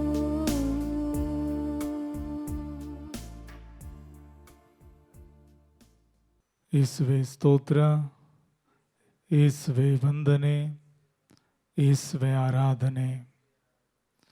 ಪ್ರಭು ಯೇಸುವಿನಲ್ಲಿ ನನ್ನ ಆತ್ಮೀಯ ಸಹೋದರ ಸಹೋದರಿಯರೇ, 40 ದಿನಗಳ ತಪಸ್ಸಿನ ನಂತರ ಪ್ರಭು ಯೇಸು ಕ್ರಿಸ್ತರ ಪುನರುತ್ಥಾನದ ಹಬ್ಬವನ್ನು ನಾವು ಆಚರಿಸ್ತಿದ್ದೇವೆ. ಈ 40 ದಿನದ ತೀವ್ರತೆಯಲ್ಲಿ ಪ್ರಭು ಯೇಸು ಕ್ರಿಸ್ತರ ಯಾತನೆಗಳಲ್ಲಿ ಒಂದಾಗಲು ತಾಯಿ ಧರ್ಮಸಭೆ ನಮಗೆ ಶಕ್ತಿ ನೀಡಿತು. ಇಂದಿನ ಈ ಆರಾಧನೆಯಲ್ಲಿ ನಾವು ಪುನರುತ್ಥಾನದ ದಿವ್ಯ ಶಕ್ತಿಯನ್ನು ಧ್ಯಾನಿಸುವ ಕೃಪೆಗಾಗಿ ಪ್ರಾರ್ಥಿಸುವ. ಮೊದಲನೇದಾಗಿ ನಾವಿಂದು ದೈವ ವಾಕ್ಯವನ್ನು ಧ್ಯಾನಿಸೋಣ. ಲೂಕನು ಬರೆದ ಪವಿತ್ರ ಶುಭ ಸಂದೇಶದಿಂದ ವಾಚನ. ಭಾನುವಾರ ಮುಂಜಾನೆ ಆ ಮಹಿಳೆಯರು ತಾವು ಸಿದ್ಧ ಮಾಡಿದ್ದ ಸುಗಂಧ ದ್ರವ್ಯವನ್ನು ತೆಗೆದುಕೊಂಡು ಸಮಾಧಿಯ ಬಳಿಗೆ ಬಂದರು. ಸಮಾಧಿಯ ದ್ವಾರಕ್ಕೆ ಮುಚ್ಚಿದ್ದ ಕಲ್ಲು ಅಲ್ಲಿಂದ ಉರುಳಿ ಬಿದ್ದಿತ್ತು. ಒಳಕ್ಕೆ ಪ್ರವೇಶಿಸಿ ನೋಡಿದಾಗ ಪ್ರಭು ಯೇಸುವಿನ ಪಾರ್ಥಿವ ಶರೀರ ಕಾಣಲಿಲ್ಲ. ಅವರು ತಬ್ಬಿಬ್ಬಾಗಿ ಅಲ್ಲೇ ನಿಂತರು. ಹಾಗೂ ತೇಜಮಯವಾದ ಉಡುಪನ್ನು ಧರಿಸಿದ್ದ ಇಬ್ಬರು ವ್ಯಕ್ತಿಗಳು ಪಕ್ಕನೆ ಅಲ್ಲೇ ಕಾಣಿಸಿಕೊಂಡರು. ಮಹಿಳೆಯರು ಭಯಭ್ರಾಂತರಾದರು. ಅವರ ದೃಷ್ಟಿ ನೆಲನಾಟಿತು. ಆಗ ಆ ವ್ಯಕ್ತಿಗಳು, ಸಜೀವವಾಗಿರುವವರನ್ನು ಸತ್ತವರ ಮಧ್ಯೆ ಹುಡುಕುವುದೇನು? ಅವರು ಇಲ್ಲಿಲ್ಲ, ಪುನರುತ್ಥಾನ ಹೊಂದಿದ್ದಾರೆ. ಗಲಿಲಿಯದಲ್ಲಿದ್ದಾಗಲೇ ಅವರು ನಿಮಗೆ ನರಪುತ್ರನು ಪಾಪಿ ಮಾನವರ ಕೈವಶವಾಗಿ ಶಿಲುಬೆಯ ಮರಣಕ್ಕೀಡಾಗಿ 3ನೇ ದಿನ ಪುನರುತ್ಥಾನ ಹೊಂದಬೇಕಾಗಿದೆ ಎಂದು ತಿಳಿಸಿದ್ದನ್ನು ಮರೆತು ಬಿಟ್ಟಿರೋ ಎಂದರು. ಆಗ ಮಹಿಳೆಯರಿಗೆ ಯೇಸು ಸ್ವಾಮಿಯ ಮಾತುಗಳು ಜ್ಞಾಪಕಕ್ಕೆ ಬಂದವು. ಅವರು ಸಮಾಧಿಯಿಂದ ಹಿಂತಿರುಗಿ ಹೋಗಿ ನಡೆದದ್ದೆಲ್ಲವನ್ನ 11 ಮಂದಿ ಶಿಷ್ಯರಿಗೆ ಮತ್ತಿತರಿಗೂ ತಿಳಿಸಿದರು. ಆ ಮಹಿಳೆಯರ ಹೆಸರುಗಳು ಮಗ್ದಲದ ಮರಿಯಳು, ಯೋಹಾನಳು ಮತ್ತು ಯಾಕೋಬನ ತಾಯಿಯಾದ ಮರಿಯಳು. ಇವರಲ್ಲದೆ ಇವರ ಸಂಗಡ ಇದ್ದ ಇತರ ಮಹಿಳೆಯರು ಪ್ರೇಷಿತರಿಗೆ ಸುದ್ದಿಯನ್ನು ತಿಳಿಸಿದರು. ಪ್ರೇಷಿತರಾದರೂ ಇದೆಲ್ಲ ಕಟ್ಟುಕತೆ ಎಂದು ಭಾವಿಸಿ ನಂಬದೆ ಹೋದರು. ಆದರೆ ಪೇತ್ರನು ಎದ್ದು ಸಮಾಧಿಯ ಬಳಿಗೆ ಧಾವಿಸಿದನು. ಸಮಾಧಿಯೊಳಕ್ಕೆ ಬಗ್ಗಿ ನೋಡಿದಾಗ ಶವಕ್ಕೆ ಸುತ್ತಿದ್ದ ನಾರುಮಡಿ ವಸ್ತ್ರಗಳು ಮಾತ್ರ ಅಲ್ಲಿ ಬಿದ್ದಿರುವುದನ್ನು ಕಂಡನು. ಇವೆಲ್ಲ ಎಷ್ಟು ಆಶ್ಚರ್ಯಕರವಾಗಿದೆ ಎಂದುಕೊಂಡು ಹಿಂತಿರುಗಿದರು. ಪ್ರಭು ಕ್ರಿಸ್ತರ ಶುಭ ಸಂದೇಶ. ಕ್ರಿಸ್ತರೇ ನಿಮಗೆ ಸ್ತುತಿ ಸಲ್ಲಲಿ. ಪ್ರಭು ಯೇಸುನಲ್ಲಿ ನನ್ನ ಆತ್ಮೀಯ ಸಹೋದರ ಸಹೋದರಿಯರೇ, ಮೃತ್ಯುಂಜಯ ಯೇಸು ಕ್ರಿಸ್ತರ ದಿವ್ಯ ಪ್ರಸನ್ನತೆಯಲ್ಲಿ ನಾವಿಂದು ಅವರ ವಾಕ್ಯವನ್ನು ಧ್ಯಾನಿಸುವ. ಪವಿತ್ರಾತ್ಮರ ದಿವ್ಯ ಶಕ್ತಿ ಇಲ್ಲದೆ ಆ ಪುನರುತ್ಥಾನದ ಶಕ್ತಿಯನ್ನು ಅನುಭವಿಸಲು ಸಾಧ್ಯವಿಲ್ಲ. ಯೇಸು ಕ್ರಿಸ್ತರ ಪುನರುತ್ಥಾನದ ದಿವ್ಯ ಶಕ್ತಿಗೆ ಸಾಕ್ಷಿಗಳಾಗಲು, ಆ ಪುನರುತ್ಥಾನಿ ಯೇಸು ಕ್ರಿಸ್ತರೊಂದಿಗೆ ಜೀವಿಸಲು ಬೇಕಾದ ಆತ್ಮ ಅಭಿಷೇಕಕ್ಕಾಗಿ ನಿರಂತರವಾಗಿ ನಾವು ಪ್ರಾರ್ಥಿಸೋಣ. ಈ ಪುನರುತ್ಥಾನದ ಹೊಸ ಶಕ್ತಿಯು ಹೊಸ ಜೀವನ, ನಿರೀಕ್ಷೆಯನ್ನು, ಹೃದಯಕ್ಕೆ ಭರವಸೆಯನ್ನು ನೀಡುವಂಥದ್ದು. ಯೋಹಾನ ಶುಭ ಸಂದೇಶ 20ನೇ ಅಧ್ಯಾಯ 5ರಿಂದ 7ನೇ ವಾಕ್ಯ ನಮಗೆ ಬೋಧಿಸ್ತದೆ. ಅವರು ಬಗ್ಗಿ ನೋಡಿದಾಗ ಅಲ್ಲಿ 4 ಬಟ್ಟೆಗಳು ಬಿದ್ದಿರುವುದನ್ನು ಕಾಣಿಸಿತು, ಆದರೆ ಅವರು ಒಳಗೆ ನುಗ್ಗಲಿಲ್ಲ. ಅವನ ಹಿಂದೆ ಸಿಮೋನ ಪೇತ್ರನು ಬಂದು ನೆಟ್ಟಗೆ ಸಮಾಧಿಯೊಳಗೆ ನುಗ್ಗಿದನು. ಅಲ್ಲಿ 4 ಮಡಿಗಳು ಬಿದ್ದಿರುವುದನ್ನು ಕಂಡನು. ಯೇಸುವಿನ ತಲೆಗೆ ಸುತ್ತಿದ್ದ ಬಟ್ಟೆ ಆ 4 ಮಡಿಗಳೊಡನೆ ಇರದೆ ಅದನ್ನು ಮಡಿಚಿ ಪ್ರತ್ಯೇಕವಾಗಿಟ್ಟಿರುವುದನ್ನು ಕಂಡನು. ಈ ಬಟ್ಟೆಯನ್ನು ನೋಡಿ ಅವರು ವಿಶ್ವಾಸಿದರು. ಬಹಳ ಸ್ಪಷ್ಟವಾಗಿ ಸಂತ ಯೋಹಾನ ಯೇಸು ಕ್ರಿಸ್ತರ ಶವಕ್ಕೆ ಸುತ್ತಿದ ಬಟ್ಟೆಯ ಬಗ್ಗೆ ತಿಳಿಸುತ್ತಿದ್ದಾರೆ. ಬಹುಶಃ ನೀವು ಫ್ಯಾಷನ್ ಆಫ್ ಕ್ರೈಸ್ಟ್ ಎಂಬ ಚಲನಚಿತ್ರದಲ್ಲಿ ನೀವು ನೋಡುವುದಾದರೆ ಯೇಸು ಕ್ರಿಸ್ತರ ಮೃತ್ಯುಂಜಯವನ್ನು ನಾವು ನೋಡ್ತೇವೆ. ಶರೀರವನ್ನು, ಶವವನ್ನು ಬಟ್ಟೆ ಸುತ್ತಿದೆ, ಆದರೆ ಬಟ್ಟೆ ತಾನಾಗಿ ಕೆಳಗೆ ಬೀಳುವುದು. ಒಂದು ಕ್ಷಣದಲ್ಲಿ ಬಟ್ಟೆ ಪಕ್ಕದಲ್ಲಿ ಯೇಸು ಸ್ವಾಮಿ ನಿಂತಿರುವುದು ಮತ್ತು ಅವರು ಸಮಾಧಿಯಿಂದ ಹೊರಗೆ ಬರುವುದು ಬಹಳ ಕ್ಷಣಗಣಿಗೆಯಲ್ಲಿ ನಾವು ನೋಡುವಂಥದ್ದು. ಇದನ್ನು ಯೋಹಾನ ಕಂಡಂತಹ ದರ್ಶನ ಹಾಗೂ ಯೋಹಾನನಿಗೆ ಆದ ಅನುಭವ ಸಂತ ಯೋಹಾನನ ಶುಭ ಸಂದೇಶದ ಪ್ರಕಾರವಾಗಿ ಚಿತ್ರಿಸುವುದು ನಮಗೆ ಎದ್ದು ಕಾಣುತ್ತದೆ. ದೇವರ ವಾಕ್ಯ ಬಹಳ ಸ್ಪಷ್ಟವಾಗಿ ಹೇಳುವಂಥದ್ದು, ಯೇಸುವಿನ ತಲೆಗೆ ಸುತ್ತಿದ್ದ ಬಟ್ಟೆಯನ್ನು ಮಡಚಿ ಪ್ರತ್ಯೇಕವಾಗಿಡಲಾಗಿದೆ, ಆದರೆ ಶರೀರಕ್ಕೆ ಸುತ್ತಿದ ಬಟ್ಟೆ ಹಾಗೇ ಇತ್ತು. ಈ ಪ್ರತ್ಯೇಕತೆ ಏನು? ಬಟ್ಟೆಯನ್ನು ಮಡಚಿ ಪ್ರತ್ಯೇಕವಾಗಿಡುವುದು. ಯಹೂದ್ಯ ಸಂಪ್ರದಾಯದಲ್ಲಿ ದನಿ ಊಟ ಮಾಡುವಾಗ ದಾಸ ಮನೆಯ ಹೊರಗೆ ನಿಂತು ಕಾಯುವಂಥದ್ದು. ಇಲ್ಲಿ ದನಿಯ ಊಟ ಆಗಿದೆಯೋ ಆಗಿಲ್ವೋ ಎಂಬುದನ್ನು ಸೂಚಿಸುವಂಥದ್ದೇ ಕರವಸ್ತ್ರ. ಅದು ದಣಿ ಬಳಸುವ ವಸ್ತು. ಆತ ಅದನ್ನು ಮಡಚಿ ಪ್ರತ್ಯೇಕವಾಗಿಟ್ಟಿದರೆ ನನ್ನ ಊಟ ಇನ್ನೂ ಸಂಪೂರ್ಣಗೊಳಿಸಿಲ್ಲ, ನಾನು ಮತ್ತೆ ಬರ್ತೇನೆ ಎಂಬುವ ಅರ್ಥ. ಒಂದು ವೇಳೆ ಕರವಸ್ತ್ರವನ್ನು ಸರಿಯಾಗಿ ಅಲ್ಲೇ ಇಟ್ಟು ಹೋಗಿದ್ದರೆ ಅದರ ಅರ್ಥ ನಂದು ಊಟ ಆಯಿತು, ಇನ್ನು ನಾನು ಬರಲ್ಲ. ಇಲ್ಲಿ ದೇವರ ವಾಕ್ಯ ಬಹಳ ಸ್ಪಷ್ಟವಾಗಿ ಹೇಳುತ್ತದೆ, ಅಲ್ಲಿ 4 ಮಡಿಗಳು ಬಿದ್ದಿರುವುದನ್ನು ಕಂಡ, ಆದರೆ ಯೇಸುವಿನ ತಲೆಗೆ ಸುತ್ತಿದ್ದ ಬಟ್ಟೆಯನ್ನು 4 ಮಡಿಗಳ ಜೊತೆಯಲ್ಲಿರದೆ ಪ್ರತ್ಯೇಕವಾಗಿಡಲಾಗಿತ್ತು. ಅದರ ಅರ್ಥ ಯೇಸು ಕ್ರಿಸ್ತರ ಊಟ ಇನ್ನೂ ಆಗಿಲ್ಲ, ನಾನು ಮತ್ತೆ ಬರ್ತೇನೆ. ಅಂದರೆ ಈ 4 ಮಡಿಗಳು ಪ್ರತ್ಯೇಕವಾಗಿ ನಮಗೆ ತೋರ್ಪಡಿಸುವಂಥದ್ದೇ ಯೇಸು ಕ್ರಿಸ್ತರ 2ನೇ ಬರುವಣಿಕೆ. ಮೊದಲ ಬರುವಣಿಕೆಯಲ್ಲಿ ಆದಾಮನಿಂದ ಬಂದಂಥ ಅವಿಧೇಯತೆಗಳನ್ನು, ಅವಿಶಾಪಗಳನ್ನು ಸಂಪೂರ್ಣವಾಗಿ ನಾಶಗೊಳಿಸಿ ಪುನರುತ್ಥಾನದೊಂದಿಗೆ ನಮಗೆ ಹೊಸ ಜೀವನ, ಹೊಸ ರಕ್ಷೆಯನ್ನು ಪ್ರಭು ಯೇಸು ಕ್ರಿಸ್ತರು ನಮಗೆ ನೀಡಿದ್ದಾರೆ. ಆದರೆ 2ನೇ ಬರುವಣಿಕೆಯಲ್ಲಿ ಯೇಸು ಕ್ರಿಸ್ತರು ನಮಗೆ ಅಂತಿಮ ತೀರ್ಪನ್ನು, ಸ್ವರ್ಗ ಸಾಮ್ರಾಜ್ಯವನ್ನು ನೀಡಲು ಕಡೆಯ ತೀರ್ಪಿಗಾಗಿ ಯೇಸು ಕ್ರಿಸ್ತರು ಬರಲಿದ್ದಾರೆ ಎಂಬುದು ಕ್ರೈಸ್ತಿಯ ಆಳ ವಿಶ್ವಾಸವಾಗಿದೆ. ಸಂತ ಪೌಲರು ಮೊದಲ ಕೊರಂತರಿಗೆ ಬರೆದ ಪತ್ರಿಕೆ 15ನೇ ಅಧ್ಯಾಯ 3ರಿಂದ 5ನೇ ವಾಕ್ಯ ನಮಗೆ ಬೋಧಿಸ್ತದೆ. ನಾನು ಪಡೆದುಕೊಂಡದ್ದನ್ನು ಮುಖ್ಯವಾದದ್ದು ಎಂದೆಣಿಸಿ ನಿಮಗೆ ಒಪ್ಪಿಸುತ್ತಿದ್ದೇನೆ. ಅದೇನೆಂದರೆ, ಪವಿತ್ರ ಗ್ರಂಥದಲ್ಲಿ ಹೇಳಿರುವ ಪ್ರಕಾರ ಕ್ರಿಸ್ತ ಯೇಸು ನಮ್ಮ ಪಾಪಗಳ ಪರಿಹಾರಕ್ಕಾಗಿ ಪ್ರಾಣತ್ಯಾಗ ಮಾಡಿದರು. ಅವರನ್ನು ಭೂಸ್ಥಾಪನೆ ಮಾಡಲಾಯಿತು. ಅದೇ ಗ್ರಂಥದ ಪ್ರಕಾರ 3ನೇ ದಿನ ಅವರು ಪುನರುತ್ಥಾನ ಹೊಂದಿದರು. ಅನಂತರ ಪೇತ್ರನಿಗೂ 12 ಮಂದಿ ಶಿಷ್ಯರಿಗೂ ಕಾಣಿಸಿಕೊಂಡರು. ಇದು ಕ್ರೈಸ್ತ ವಿಶ್ವಾಸದಲ್ಲಿ ಪುನರುತ್ಥಾನದ ಮಹತ್ವವನ್ನು ಒತ್ತಿ ತೋರಿಸುವಂಥದ್ದು. ಪುನರುತ್ಥಾನದ ನಂತರ 40 ದಿನಗಳ ಕಾಲ ಪ್ರತಿದಿನ ಶಿಷ್ಯರಿಗೆ ವೈಯಕ್ತಿಕವಾಗಿ ದರ್ಶನವನ್ನು ನೀಡುವಂಥದ್ದು. ಯೇಸು ಕ್ರಿಸ್ತರು ಅವರ ನಡುವೆ ಇಳಿದು ಬಂದರೂ ಕೂಡ ಅವರಲ್ಲಿ ಗುರುತಿಸಲು ವಿಫಲರಾಗುತ್ತಾರೆ. ಆದರೆ ಯೇಸು ಕ್ರಿಸ್ತರು ರೊಟ್ಟಿಯನ್ನು ಮುರಿಯುವಾಗ ಅವರ ಕಣ್ಣುಗಳು ತೆರೆಯಲ್ಪಡುತ್ತದೆ. ನಮ್ಮ ಜೀವನದ ಪ್ರತಿ ಮುರಿತದಲ್ಲಿ ನಾವು ಯೇಸು ಕ್ರಿಸ್ತರನ್ನು ನೋಡಬೇಕಾಗಿದೆ. ಆ ಮುರಿತಗಳೇ ನೋವುಗಳು, ವೇದನೆಗಳು, ಬಲಹೀನತೆಗಳು, ರೋಗಗಳು, ಈ ಲೋಕ ಕೊಡುವಂಥದ್ದು ಏನೇ ಆಗಿರಲಿ, ಈ ಮುರಿತದಲ್ಲಿ ಕಣ್ಣೀರಿಡುತ್ತೇನೆ, ಕುಗ್ಗಿ ಹೋಗುತ್ತೇನೆ ಅನ್ನೋದಕ್ಕಿಂತ ಈ ಮುರಿತದಲ್ಲಿ ನಮಗಾಗಿ ಈಗಾಗಲೇ ಮುರಿಯಲ್ಪಟ್ಟ ಪುನರುತ್ಥಾನರಾದ ಯೇಸು ಕ್ರಿಸ್ತರನ್ನ ಕಾಣುವುದೇ ಈ ಹಬ್ಬದ ಮಹೋತ್ಸವ. ಪುನರುತ್ಥಾನದ ಪ್ರತಿಬಿಂಬದ ಬಗ್ಗೆ ಧರ್ಮಸಭೆಯ ಕ್ಯಾಟಿಸಮ್ ಆಫ್ ದ ಕ್ಯಾಥಲಿಕ್ ಚರ್ಚ್ ಹಾಗೂ ಪೋಪ್ ಜಗದ್ಗುರುಗಳ ಬೋಧನೆಯಲ್ಲಿ ನಾವು ಆಧಾರದ ಮೇಲೆ ನಾವು ನೋಡುವುದಾದರೆ CCC 638 ನಮಗೆ ಸ್ಪಷ್ಟವಾಗಿ ಹೇಳುತ್ತದೆ, ಯೇಸುವಿನ ಪುನರುತ್ಥಾನವು ನಮ್ಮ ವಿಶ್ವಾಸದ ಮುಖ್ಯ ಸತ್ಯ ಘಟನೆಯಾಗಿದೆ. ಇದನ್ನು ಮೊದಲ ಕ್ರೈಸ್ತ ಸಮುದಾಯವು ಕೇಂದ್ರೀಯ ಸತ್ಯವಾಗಿ ನಂಬಿತು ಹಾಗೂ ಅನುಭವಿಸಿತು. ಸಂಪ್ರದಾಯದ ಮೂಲಕ ಮುಖ್ಯವಾಗಿ ಹಸ್ತಾಂತರಿಸಲ್ಪಟ್ಟ ಈ ಹೊಸ ಒಡಂಬಡಿಕೆಯ ದಾಖಲೆಗಳಲ್ಲಿ ಸ್ಥಾಪಿಸಲ್ಪಟ್ಟಿರುವಂಥದ್ದು ಯೇಸುಕ್ರಿಸ್ತರ ಶಿಲ್ಬೆಯೊಂದಿಗಿನ ಪಾಸ್ಕ ರಹಸ್ಯದ ಅವಿಭಾಜ್ಯ ಅಂಗವಾಗಿ ಮಾರ್ಪಟ್ಟಿದೆ.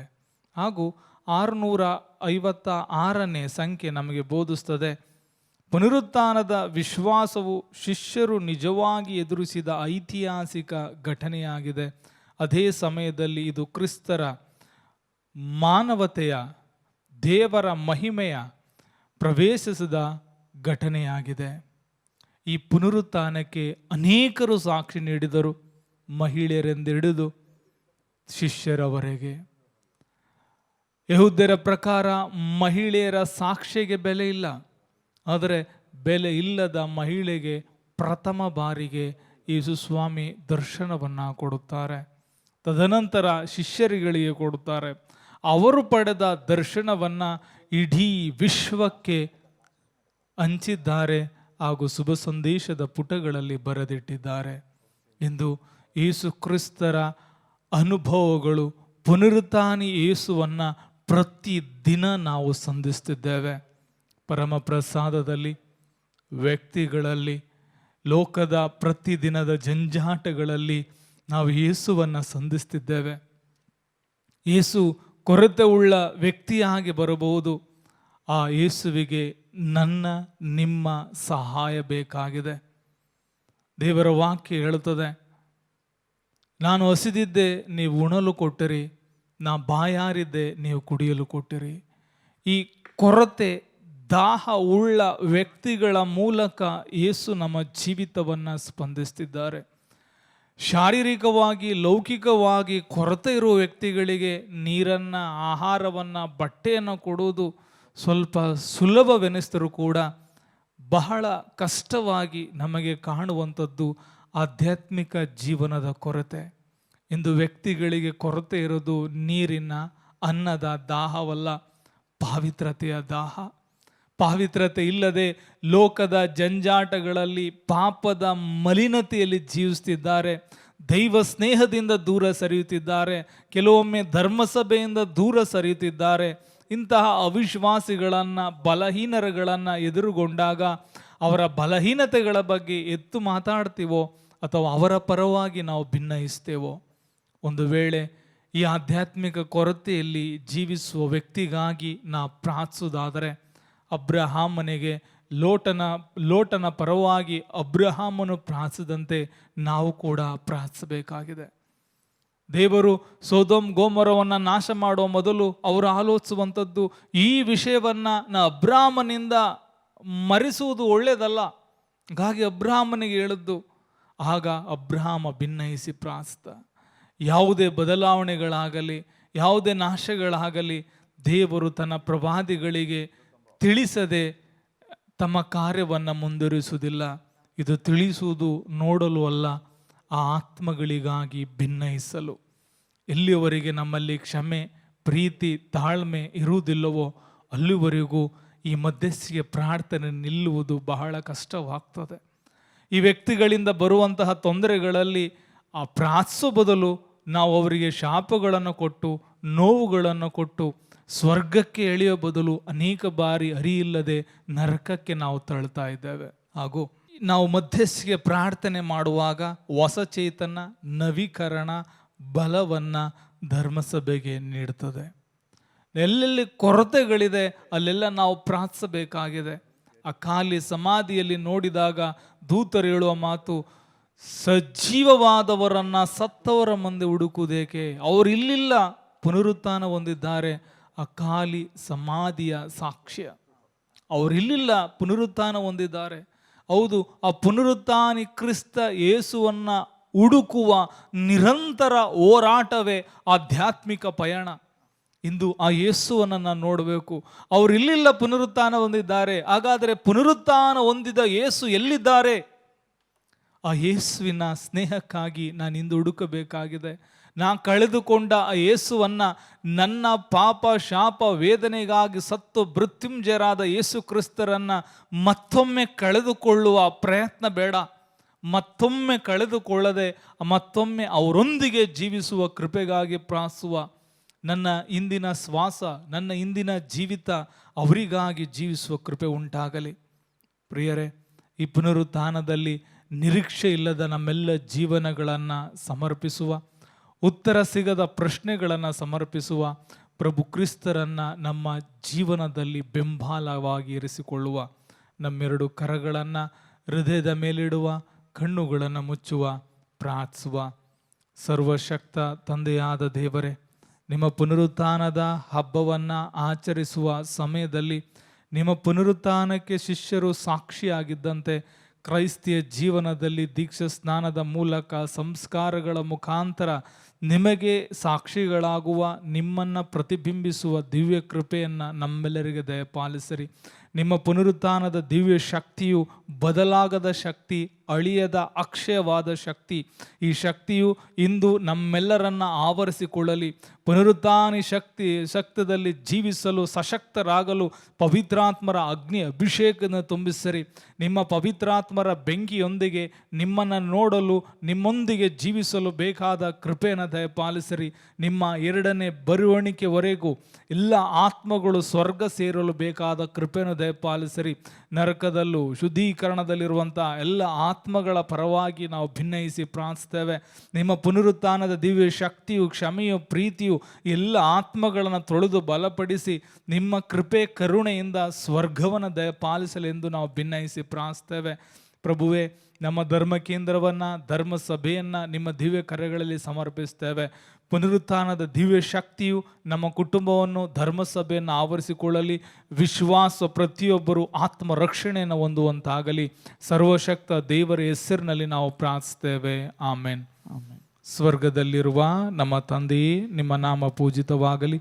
ನಿಮ್ಮ ರಾಜ್ಯ ಬರಲಿ. ನಿಮ್ಮ ಚಿತ್ತ ಸ್ವರ್ಗದಲ್ಲಿ ನೆರವೇರುವ ಪ್ರಕಾರ ಭುವಿಯಲ್ಲೂ ನೆರವೇರಲಿ. ನಮ್ಮ ಅನುದಿನದ ಆಹಾರವನ್ನು ಇಂದು ನಮಗೆ ನೀಡಿರಿ. ನಮಗೆ ತಪ್ಪು ಮಾಡಿದವರನ್ನು ನಾವು ಕ್ಷಮಿಸುವ ಪ್ರಕಾರ ನಮ್ಮ ಪಾಪಗಳನ್ನು ಕ್ಷಮಿಸಿರಿ. ನಮ್ಮನ್ನು ಶೋಧನೆಗೆ ಉಳ್ಪಡಿಸದೆ ಕೇಡಿಂದ ನಮ್ಮನ್ನು ರಕ್ಷಿಸಿರಿ. ಆಮೇನ್. ನಮೋ ಮರಿಯ, ವರಪ್ರಸಾದ ಪೂರ್ಣೆ, ಪ್ರಭು ನಿಮ್ಮೊಡನಿದ್ದಾರೆ. ಸ್ತ್ರೀಯರಲ್ಲಿ ನೀವು ಧನ್ಯರು ಮತ್ತು ನಿಮ್ಮ ಉದರದ ಫಲವಾದ ಯೇಸು ಧನ್ಯರು. ಪರಿಶುದ್ಧ ಮರಿಯ, ದೇವ ಮಾತೆ, ಪಾಪಿಗಳಾಗಿರುವ ನಮಗಾಗಿ ಈಗಲೂ ನಮ್ಮ ಮರಣದ ಸಮಯದಲ್ಲಿಯೂ ಪ್ರಾರ್ಥಿಸಿರಿ. ಆಮೇನ್. ಪಿತನಿಗೂ ಸುತನಿಗೂ ಮತ್ತು ಪವಿತ್ರಾತ್ಮರಿಗೆ ಮಹಿಮೆ ಉಂಟಾಗಲಿ. ಹಾದಿಯಲ್ಲಿದ್ದಾಗೆ ಈಗಲೂ ಯಾವಾಗಲೂ ಯುಗಾಂತರಕ್ಕೂ. ಆಮೇನ್.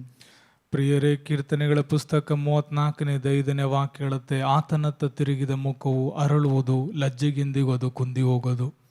ಹಾಗಾಗಿ ಪರಮ ಪ್ರಸಾದದಲ್ಲಿರುವ ಪುನರುತ್ಥಾನಿ ಯೇಸು ಕ್ರಿಸ್ತರನ್ನು ದೃಷ್ಟಿಸಿ ನೋಡುವ, ಹೊಸ ಅಭಿಷೇಕವನ್ನು, ಹೊಸ ಆಶೀರ್ವಾದವನ್ನು ನಮಗೆ ಕೊಡಿ ಎಂಬ ದಾಹದಿಂದ ಪ್ರಾರ್ಥಿಸುವ. ದೇವರ ವಾಕ್ಯ ಹೇಳುತ್ತೆ, ಮತ್ತಾಯ 6:33 ವಾಕ್ಯ, ನೀವಾದರೂ ಸ್ವರ್ಗ ಸಾಮ್ರಾಜ್ಯಕ್ಕಾಗಿ ತವಕ ಪಡಿರಿ, ಅದರೊಟ್ಟಿಗೆ ನಿಮಗೆ ಎಲ್ಲವೂ ಕೂಡ ಪೂರ್ತಿಯಾಗಿ ಸಿಗುವುದು.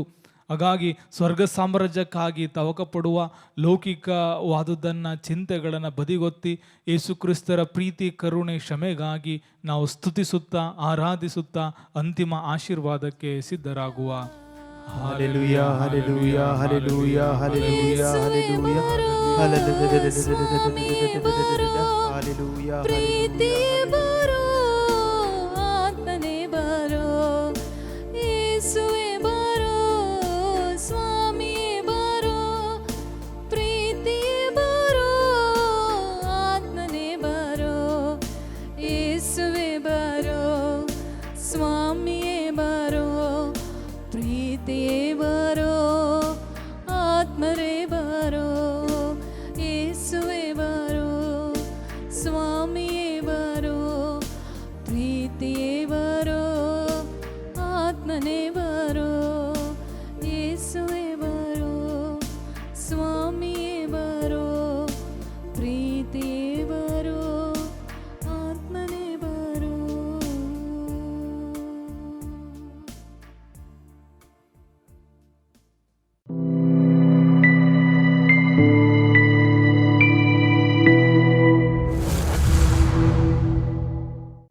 ಆತ್ಮನಾದ ದೇವರೇ ಬನ್ನಿರಿ, ನನ್ನ ಒಳಗೆ ವಾಸಿಸ ಬನ್ನಿರಿ. ಆತ್ಮನಾದ ದೇವರೇ ಬನ್ನಿರಿ, ನನ್ನ ಒಳಗೆ ವಾಸಿಸ ಬನ್ನಿರಿ. ದಾಹದಿ ನಿನ್ನ ನಾ ಕೂಗುವೆ, ಸ್ವರ್ಗ ತೆರೆದಿಳಿದು ಬನ್ನಿರಿ. ದಾಹದಿ ನಿನ್ನ ನಾ ಕೂಗುವೆ, ಸ್ವರ್ಗ ತೆರೆದಿಳಿದು ಬನ್ನಿರಿ. ಆತ್ಮನಾದ ದೇವರೇ ಬನ್ನಿರಿ, ನನ್ನ ಒಳಗೆ ವಾಸಿಸ ಬನ್ನಿರಿ.